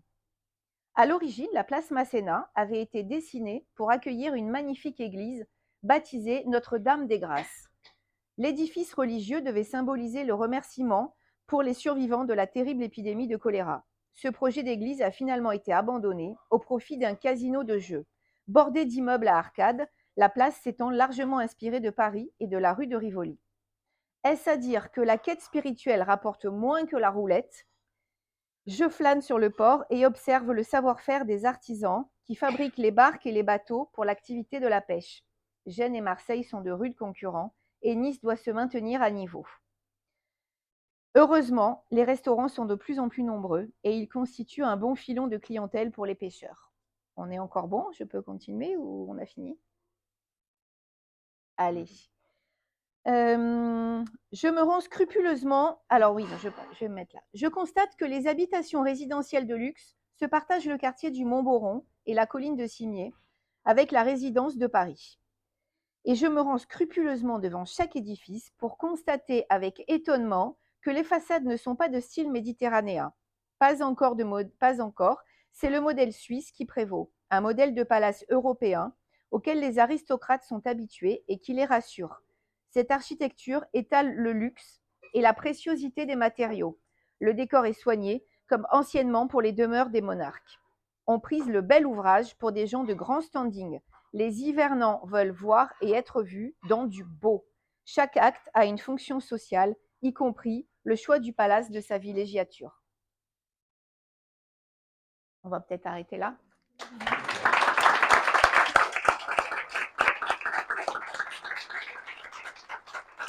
Merci beaucoup. Merci, Véronique. Did everybody get that? I hope so. You better start practicing. Miss Wallach, she's coming. Poet, writer, performer, and teacher. Cecilia Wallach was born in Pittsburgh, Pennsylvania, and grew up there and in rural Kentucky. One of 7 children of a homemaker and an airplane mechanic. She is a National Endowment for the Arts Fellowship recipient and the author of 6 acclaimed collections of poems. You only have one book? I have one book. Sacrifice, a book since 76 selection in 2001. Sigan, the Gypsy poem, featured in a commemorative exhibit at Auschwitz-Birkenau in 2020. Late, for which she was named Georgia Author of the Year in Poetry in 2004. Narcissus, winner of the Tupelo Press Snowbound Prize in 2006, and a finalist for the California Book Award. Carpathia, a finalist for the Milton Kessler Award in 2010. Earth, winner of the 2015 Two Sylvia's Press Chapbook Prize, and Sur la route, On the Road, a novel in vignette. The text of Sigan, the Gypsy poem, has been the basis for multidisciplinary performances in the US and Europe. It was translated into French and was published as Sigan, La Poème Gitane by Scribe Harmattan in 2014. Cecilia collaborates regularly with musicians, dancers, visual artists, and theater artists. Her work has been translated and published in French, German, Polish, Romanian, Bulgarian, Hungarian, Ukrainian, Hebrew, and Romanesque. She has given readings and led creative writing workshops across the U.S. and around the world. In 2021 to 22, she was a Fulbright Scholar at the University of, and you have to pronounce that. Rzeszów. Oh, come on. Rzeszów. Rzeszów. Okay, I would have gotten that, right? Yeah, you would have. In southeastern Poland, near the border of Ukraine. When she's not traveling, she lives in Los Angeles. Thank you. I just have to say, Okay, sorry. I just have to say that in the year 1994, a couple of months after arriving in France, Cecilia came and you stayed with us, I think. No. I don't know if I stayed that first time, but I did show up on your doorstep. I For still dinner. She came for dinner. That I know. And I went to hear Cecilia read her poetry. I'd never heard poetry read before. And I have to tell you that it changed everything I ever thought about poetry. And so, on that note, I love you, Adrian. Thank you so much. Like so many people in France and in Paris, you know, my relationship with France, with Paris, is in large part due to Adrian Leeds. So she's one of these people, you encounter her and your life changes. It seems organic, but she's the catalyst. So thank you. I apologize that I don't have more books, but I am a one suitcase, small rollerboard kind of gal. And when I'm on the road for a few months at a time. So I have to figure out what, and books take up a lot of space. And last week I gave a workshop in Paris and gave a reading there to a really lovely audience of young people who I thought didn't read anymore, and they bought up all the books. So that's my excuse. well, plus I stole one. Plus Adrian stole one, which means I have one left. But they're all on Amazon.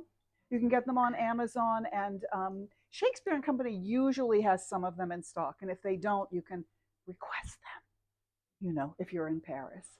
So I would like you for a moment to imagine standing before you a much younger woman, okay, who first went, I was in Paris as a college student, but I went back in 1994, and I thought I had arranged a place to stay for a month, and it was a misunderstanding or a deception. So I found myself at the mercy of Paris, which was in 1994 a very good place to be. So the Paris of today is a little bit different from the Paris of 1994. There were things when I wrote about them in 1994 that, you know, I was very romantic as a young person, and I really believed things like dog poop all over the sidewalk were eternal. But it turns out dog poop is not eternal. So I still remember the first time people did not pick it up. No. Okay, there was something called a motocroto. You remember those? It was a guy on a motorbike with like a vacuum cleaner hose on the back, who drove around the streets of Paris vacuuming up the dog poop. Yeah. So I guess I'm really showing my age, but that's how it was done. No French person would think about picking up the dog poop. And I remember the first time I saw somebody doing it. Bernard Delanoy was mayor, and he had these little signs everywhere, you know, that said, "J'aime mon quartier," I love my quarter, I pick up my dog poop. And the first time I saw this very chic French couple with a little dog, and they were just like, oh, are we really going to do this? You know? So it changed. So anyway, you just imagine a much younger woman in a kind of a grittier, grimier Paris. The Marais was not a fancy district yet. No, it was, you know, it was still kind of swampy. So, but I loved it. And what coming to Paris and being able to return to Paris and to France again and again, it changed my life because I fell in love with the city with all its flaws. Of course, I fell in love with a French man. Who doesn't do that? And I fell in love with my own life. That was really the main thing. I think as Americans, we're taught to be so aspirational. We always want something else. We always want something else. And in my relationship to Paris and to French culture and to expat culture, what I really came to was I really loved my life. I don't know Adrian through property because I'm a poet. I've never been able to afford property. But les amis de mes amis sont mes amis. And so this is, I'm just going to read a few poems for you, and I promise to not go over time. The first one is a prose poem, so if you see it on the page, it's not even scary. It doesn't even look like a poem. It looks like a little story. And it's called Filth. I love the filth of Paris. I love Paris in its filth. Even stepping off at Passy into the elegant 16th, I can taste the soot in the air, a black curtain billowing after the train. And later, a woman offers me petit four, pretty petit four on a plate, and I love how she pulls her dainty chair away, lights a fat yellow gitonnet. How the gilded room fills with bitter smoke, and she flicks her ashes, crossing her legs. And I love the Café Le Chien qui Fume on Boulevard du Montparnasse, how the light is yellow, worn, and the waiter's shirt has not been ironed. And Le Petit Chaumière in the crooked, damp Marais, where we've come for fish, how we heap the bones on a plate, the oily heads, the thin gray skin, and how my friend insists on paying, but there is nothing romantic in this. On the street, I blow him kisses, step over dog shit, laugh out loud.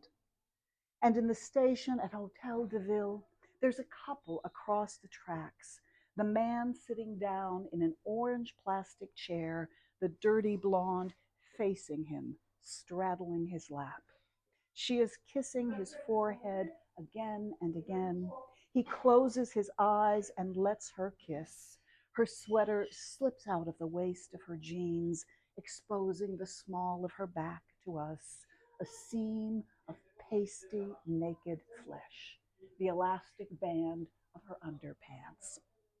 I get off the metro a few stops early to walk up the Champs-Élysées in the rain. A drunken man shouts from a telephone booth. Police sirens wail down the boulevard. And I swear, a woman is squatting to pee between parked cars just below the Etoile. She's wearing a mink coat, stockings, and pumps, has a small cocker spaniel on a leash. I want to shout, bravo, bon courage, as she totters away just ahead of me. Paris is beautiful like this. It's the beauty of love, of the body of love. Once I arrived here in winter alone, smelled bread and tobacco and butter and piss, and what had, until then, been my heart was not so much broken as opened in sin. Thank you. I love that dirty Paris. I love that dirty Paris, and it's still. I've only heard it 30 times. It's only 30 times. And I'm going to read this one for Adrian because it's a it's. We need you to project. Oh, I'm not projecting. No. Oh my gosh! I thought I was. Okay. All right. Don't throw away the ends of lines. Sorry. I'm going to read this one for the people in the back booth. I'm going to look at these people back there because it's set at Adrian's address. It's called 43 Rue de Saint-Ange. But now that everybody knows where I live. Yeah. I think this is the title of her poem. I think this is called doxing. Doxing. And the poem is a pantoum, which you may not know is a form of poetry that's based on Malaysian fishing songs. Okay, so it's kind of a must have been a call and response thing between fishermen. So every line gets repeated in a certain pattern. So the needle isn't stuck. It's supposed to be that way. 43 Rue de Saint-Ange. There was a book full of fallen leaves that had not been read. There was a chance. There was a chair near a window, a lamp. There was a sky of hammered tin with a few thin clouds in it, some birds. There was a chance, a noise in the courtyard like rain and the clatter of keys. There was a sky of hammered tin with a few thin clouds in it, some birds, and several clocks at once, and everywhere bridges, a river like smoke. A noise in the courtyard like rain, and the clatter of keys. A stairway being climbed in both directions, curved and steep. And several clocks at once, and everywhere bridges, a river like smoke. There was a taxi moving slowly through the streets, the city blurred. A stairway being climbed in both directions, curved and steep.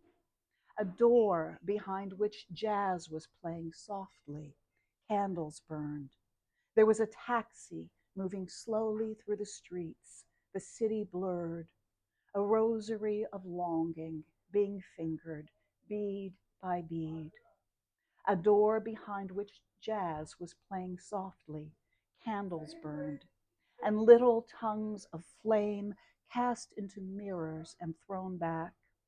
A rosary of longing being fingered, bead by bead. Dusk, the curtains gathering their shadows, and a bed, and little tongues of flame cast into mirrors and thrown back. There was a chair near a window, a lamp. Dusk, the gathering shadows, and a bed.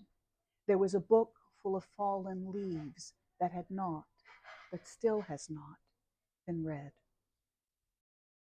I'm going to read one more sort of longer one, and then a couple. As loud as I'm sorry. Well, there, no, it's the clanging. Oh, it's the. You know what else? You could take your mic and hold it up to your mouth. Oh, is this actually? No, this is that's just not for a speaker. recording. This is That's just not for gonna do recording. It anything doesn't at do all. anything. Oh, that's I feel like a Secret Service agent. I'm so sorry. Normally I'm really loud and people hear me, but Our good friends Don and Dave in the back are hysterical, and they would so appreciate you. they're hysterical. They are delightfully funny. Oh, okay. And writers themselves. Okay. All right. So this is a poem of what was the year that the U.S. invaded Iraq the first time, I think, and yeah, and there were big. So this was the second time then. There were big demonstrations on the Place de la République, and There always are. there always are. And so I was there with a group of friends, group of poets, and that's all I can say about that. So this is about being in Paris at that time and sort of on the edge of a divorce. Another one. Shine. In such dark times, we all need to shine, each to each, with what light we have. As dusk like a smoky curtain falls from east to west across the world, and the world grows dim with news of war, and the headlines blacken our fingertips, and the wicks of candles burn to char. Among these monuments and shadows, friends, let us suffer our radiance. In this city in which I once loved my beloved, in hunger, the brasseries shine, and the neon of Saint Michel casts a glow like dawn on the ancient walls, and the wine in our glasses, ruby and bright, and the teeth of the waiter when he smiles, and our voices like coins in our throats, and our laughter silver as ever, and all our tears useless and beautiful, shine.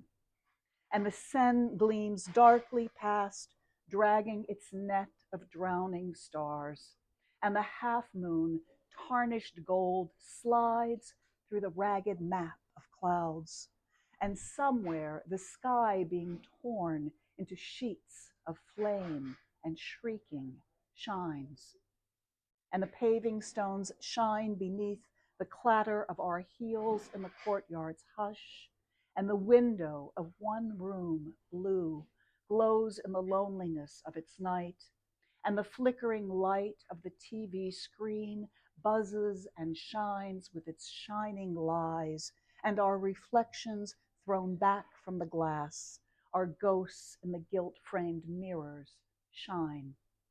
and our prayers, which are nothing, shine, and the bones of the dead in the earth's black loam, and the flowers on graves with their dumb, sweet tongues, and my wedding band, small and gold, still whole, and the whole bloody planet glimpsed through the eye of what God may yet squint through the stars at us, shines. Wow, they're really good. So I'm going to, I think I'll read just one. Should I read a You have love? time for one more. One more? Okay, so what shall it be? Should it be the one about being, this is just a You kind, know which one I want. which one do you want? Now I'm spacing out on the name of it. It takes place in LA. Oh, you want the, I don't, you want the Villanelle. Yeah, the Villanelle. Okay. Yeah. Let me see if I can call it up. Sorry. It's not a Paris poem, so I wasn't. No, I know. It's not a Paris poem. It's an LA poem. Well, it's a, I don't know if this place is there anymore. You know, Cecilia, I always explain to my producers at House Hunters that the shows are like a Villanelle poem. That the what? The House Hunter shows are like a Villanelle poem. How so? Well, because they take you through the story and then they pull you back a little bit. And then they take you a little further into the story and then they pull you back a little bit. And then, you know, it's kind of like it weaves it like that. Like a Villanelle. Never thought about it that way. I know. I teach them all these things about it. thanks to your Villanelle. Okay, let me just find it. East India Grill. Yeah, East India Grill, that's it. I have so many. That doesn't want to open. I have so many versions of that. I tend to write about 20 to 100 versions of everything. I may not be able to call it up. Well, later. it's okay. Okay, let me try it. I should know it by heart. I can tell you the story of the place. So if you live in LA, maybe you knew this restaurant called the East India Grill Villanelle. The East India Grill. Wasn't called the East India Grill Villanelle. No, but it had a particular waiter. Yes, it had a particular. Oh, here it is. On La Brea. Yeah. On La Brea. And it's here it is. East India Grill. So East India Grill was a maybe still is a restaurant on La Brea Avenue, kind of around Beverly, north of Beverly. And in this restaurant, it was a family-run place, but back in the day, the handsomest waiter in the world. I concur. Worked at this restaurant. The food was good, but we went for the waiter. So I was there one night with my friend Bridget, and this is what happened. And Villanelle is a form that comes from it's a French form that comes from an Italian dance. So it's tercets. It's 3-line stanzas, and there's a kind of way that the lines take turns repeating at the end. So that's what you need to know. And I was there with my friend Bridget. And as I said, please try to picture a much younger woman up here, still capable of flirting. East India Grill Villanelle. Across the table, Bridget sneaks a smile. She's caught me staring past her at the man who brings us curried dishes, hot and mild. His eyes are blue, intensely blue, hot sky. His hair dark gold, his skin like cinnamon. He speaks in quick, soft accents. Bridget smiles. We've come here in our summer skirts, heels high, to feast on fish and spices, garlic naan, bare-legged in the night air, hot and mild. And then to linger late by candlelight, in plain view of the waiter where he stands and watches from the doorway, sneaks a smile. I dress in cool silks if I were his wife. We try to glimpse his hands, no wedding band. The weather in his eyes is hot and mild. He sends a dish of mango flavored ice with 2 spoons, which is sweet. I throw a glance across the shady patio and smile. But this can't go on forever or all night, or could it? Some eternal restaurant of longing not quite sated, hot and mild. And longing is delicious, Bridget sighs. The waiter bows. I offer him my hand. His eyes are Hindu blue, and when he smiles, I taste the way he'd kiss me, hot and mild. Thank you. Thank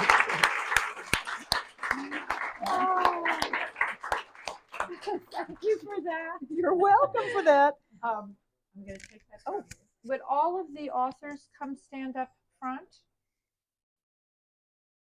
This is your opportunity for a Q&A, okay? So that you can ask the authors anything. I'll stand on the end. You want to go ahead and get in? Sure. You want to move over, Joe, so you can. Go ahead. Sure. Shall I make it easier for you or harder? Can you see everybody on the? Yeah, you got everybody in? Okay, so I'm going to go back down. Okay. Someone needs to be in charge of that mic. It's so cute. It's like a Barbie mic. You see? It's cute. It's like it's a Barbie mic. There you go. You want to say something to Barbie, Joe? Hey, Barbie. Hey, Barbie. Barbie wants to know. I don't know. Question.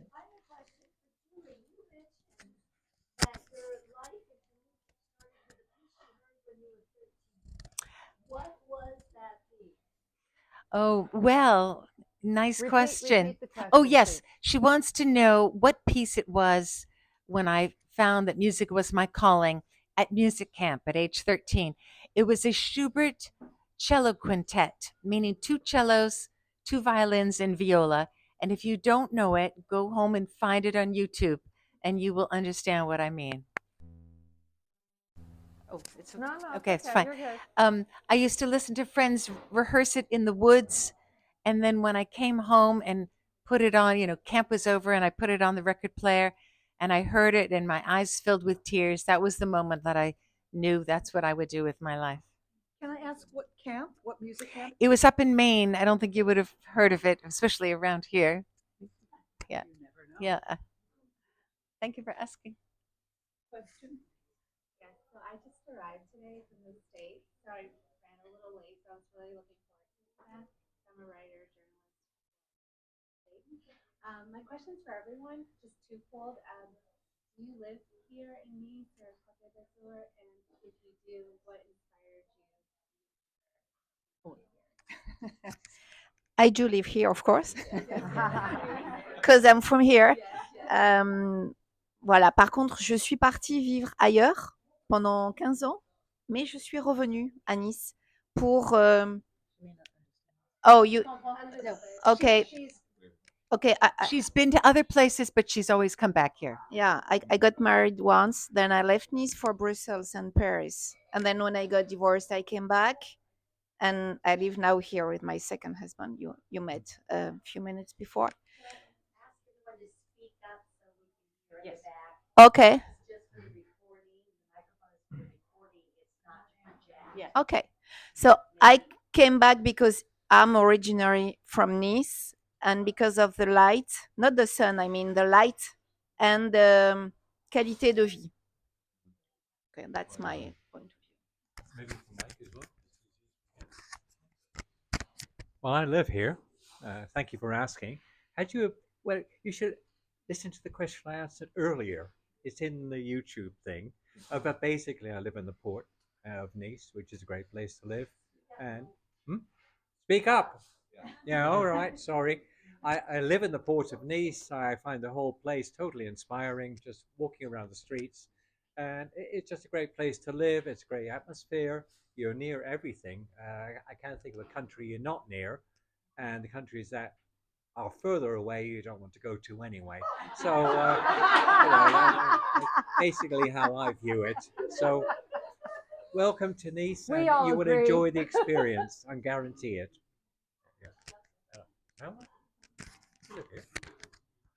I live here in Nice. I've been here since 2017 solid, but I was here prior, 2009, and I passed through as a kid. But it's really user friendly as a town.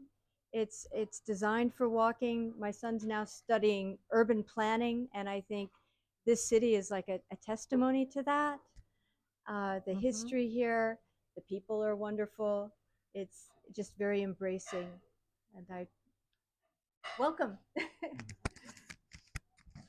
I live in Boston, and I spend about 4 months a year, not in Nice, but in Provence, about 2.5 hours from here. I live everywhere. And I think as a writer, you can do that. And that's one of the things I love. And I think every place I go, I don't just visit. I'm, like to be in the life of the place, and that enriches your perspective on the world, and that enriches your writing. So much of writing is perception. So much of writing is paying attention and being aware of where you are and who you are when you're there. So I think that you can. I think you can do that now. You have that freedom, and you're young. So if I were you, I would do that. I don't live here, so I'm not going to answer that question. But looking for others? No, but you live in Paris. Well, I live in the Paris region. If anybody cares about that. Who cares about Paris? But I'm not in the Yvelines, so I'm like a stone's throw from Versailles. So, well, yeah, speak up. Okay. So one of the reasons why I came here is just because of the history, the quality of life, and such. I'll just give you one like anecdote. I tell Americans my last 3 years in San Francisco, working 60 hours a week. I took 1 week of vacation. And Americans say, "So what?" I tell that to the French people. And they say, "You poor dear." It's like you have PTSD. I mean, it's like so. You really can have a good work-life balance.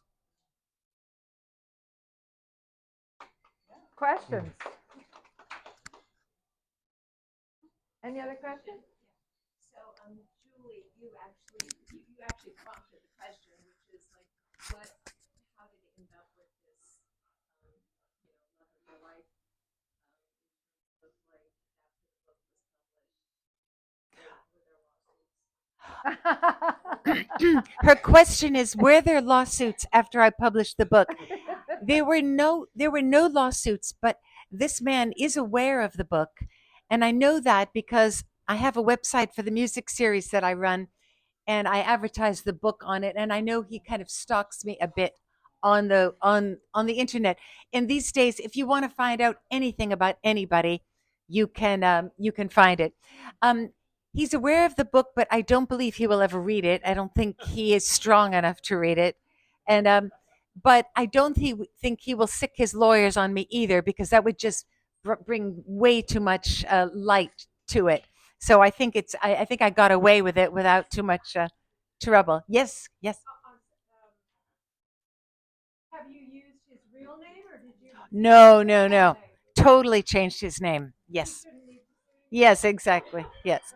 Um, she asked, did I use his real name? There's a lot of things going on here. Anybody else have a question for any of us? Is he still in contact with you? Well, not really, but for 30. Oh, is he still in contact with me? For many years, there was a tiny thread of communication every couple of years, one little tiny thing. I think since the book came out, no more. That's the end of that. Yes, sir. A number of you talked about the importance of getting clarity and insight and perspective to help shape the formation of your book. And I'm wondering, for you and for the poet, for new poems, what's the process to develop a new idea that you feel represents something new that you want to tell? What is that process like? For me, it's always about language.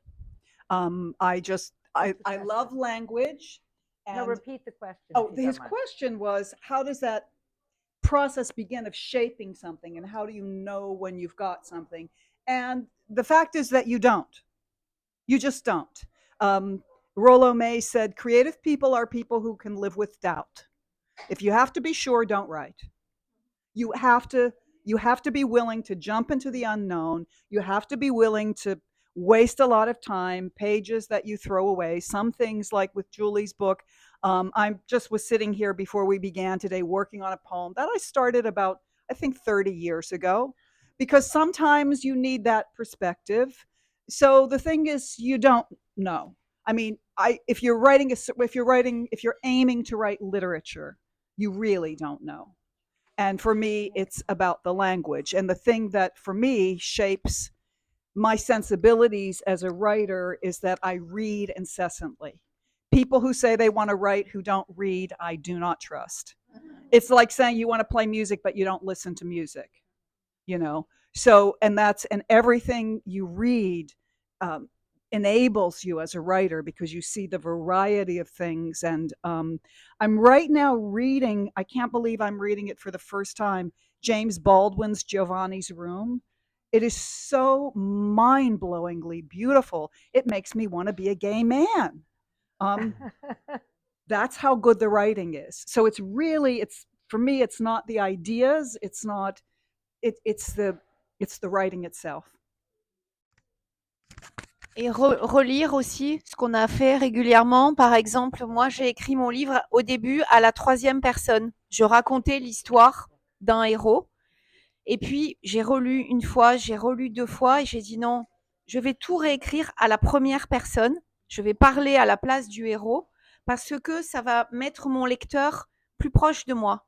Je vais avoir l'impression de parler à mon lecteur et donc j'ai tout réécrit à la 1re personne. Et puis j'ai posé mon livre et je l'ai encore relu une autre fois, plusieurs mois après. Et entre-temps, j'avais lu un autre livre où il y avait une correspondance dans le livre. Et je me suis dit, ça c'est bien, ça c'est dynamique. Et donc j'ai réécrit mon livre en émaillant mon livre avec des lettres de Henri à sa mère, à sa femme, à ses frères, etc. Parce que ça donne aussi du dynamisme. Donc c'est pas un one shot, c'est beaucoup de travail. So speaking to memoir writing, I think there are layers, and memoir is not just, sort of regurgitating your life, just vomiting up everything that happened. But then you have to find a thread. You have to have a story arc, and you have scenes, and so it's process. And I finished writing in 2015, and then I edited until this past November. So through the process of editing, also you bring in, you have different perspective because you continue to grow as a person. So at some point you just have to say, that's it. I'm there. I'm going to stop here. So stop here, and I'm going to write a new book. No more. For each of you, when did you initially get your writing bug, or was it something that was always simmering when you were younger, and then just surfaced because of inspiration, or you came to France, or something, you had a shift in your life? I don't want to hug this, but I came to the conclusion kind of recently, and I'm not trying to sound humble in any way, but I don't think one book makes me a writer. I think that, but as a founder of a music series, I've always written, introductions to concerts, anecdotes from my past, why I programmed certain music, the music camp story, all those things. So over the last 30, 40 years, I've written small essays. Writing the book to me, in that need I told you to tell a story, for me is almost the same urge that I feel about presenting a piece of music and telling it interpreting a piece in a certain way. So that's my personal story. Alors la mienne est un petit peu différente. En fait, j'avais toujours voulu écrire un livre, mais j'avais pas l'histoire. Donc j'attendais, j'ai essayé plusieurs fois. C'est très long, c'est très difficile. On peut écrire 10 pages facilement, Mais puis après, c'est le vide. On se dit. Let me tell them what you're saying. She said she's always wanted to write, but she didn't have a story. So she waited for some story to inspire her. Until I met the Negresco Hotel. And then I had my story, but I had no time until COVID was there. And then I started writing. Anyone else? Joe? For me, I've always written. You know, it could have been in a letter that I sent to a friend, an email, stuff like that. And you know, people say, "Oh, that's a funny story. You should put that in a book, or you should you know, you should be a writer or whatever." And I said, "Well, yeah, but you know, 200 pages of disconnected you know, stuff without context. You know, who's going to read that?" And I needed to find like a yeah, I needed to find something that had like a I don't know. A fil conducteur, as we say in French, like something that had a line going through it. Yeah. And when I said, "Oh, geez, it took me 10 years to get my French license," so my first 10 years of adapting to France happened during the same time that I was trying to get my French license, and I didn't know if I was ever going to do it. I just met somebody here earlier tonight is still going through the process. So if you have a story within you, I'd say, you know, keep searching for that thing which can make it have a really a beginning, middle, and an end. A writer I very much admired said that it's a matter of patience, a wild patience that you have to have. But I always wanted to write. From the time I was a little kid, I used to write anonymous letters to my mother that I thought might scare her, and I would hide them. But I always loved language, and I always loved stories and music. And I keep a journal, which I've kept. I have an archive of journals that you wouldn't believe. And so I have my whole life written down in a way, and everything I write, all of my poetry, my essays, you know, the memoir I'm writing, everything begins with the seeds of that journal of just writing something down every day, because that's your practice. If you're a musician, you play scales, you know, you practice. So the journal is, and I've kept a journal since every day since I was 16. Do you ever go back and read those? Oh yeah. And now I'm thinking, what's going to happen to those when I'm gone? But, you know, whatever. Someone else?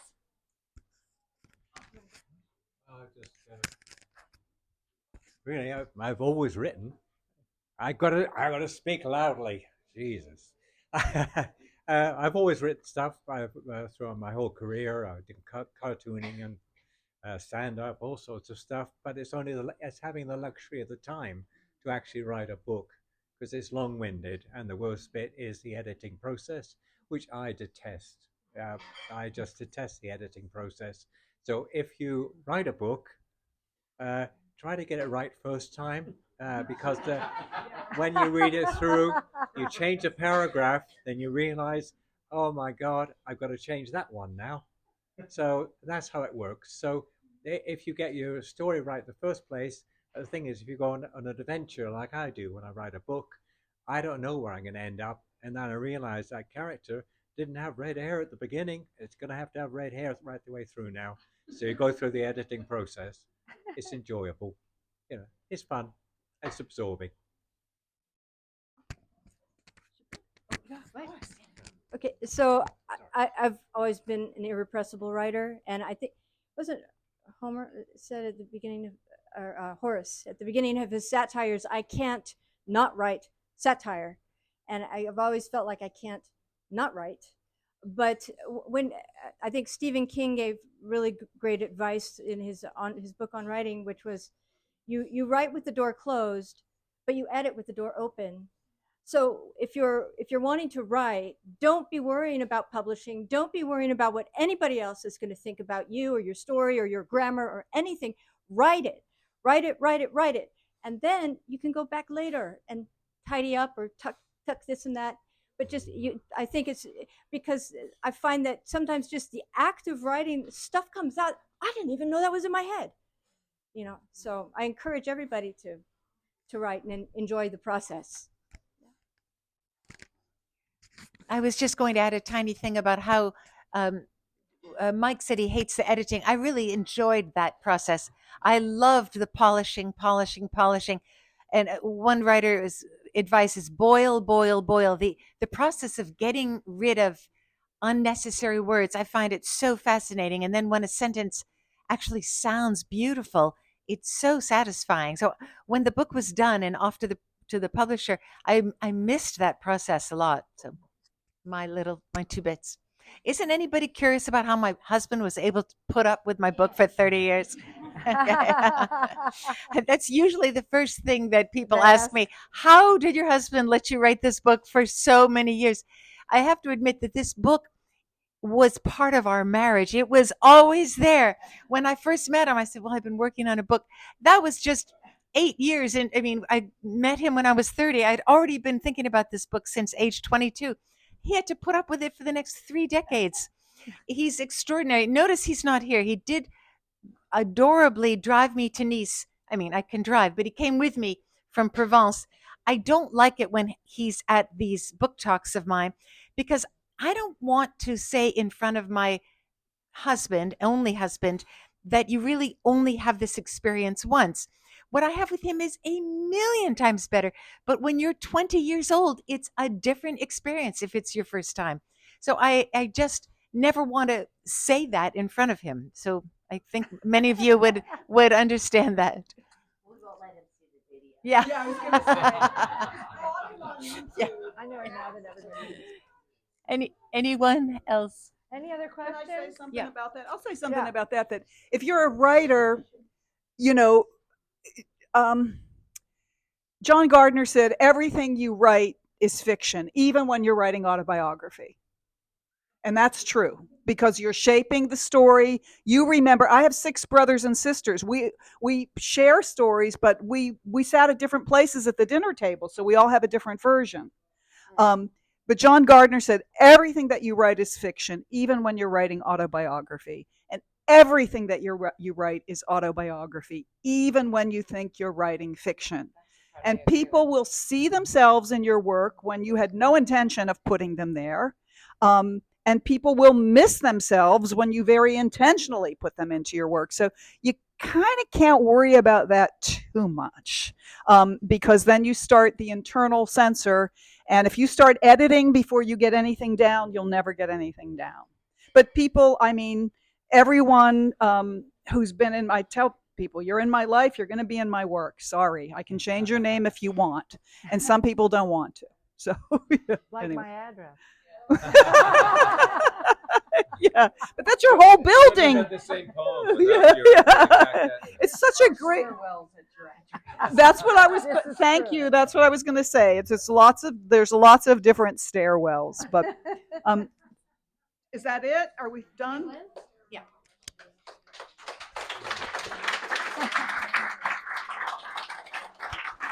Thank you, everyone. Really appreciate it. I guess we can say so long.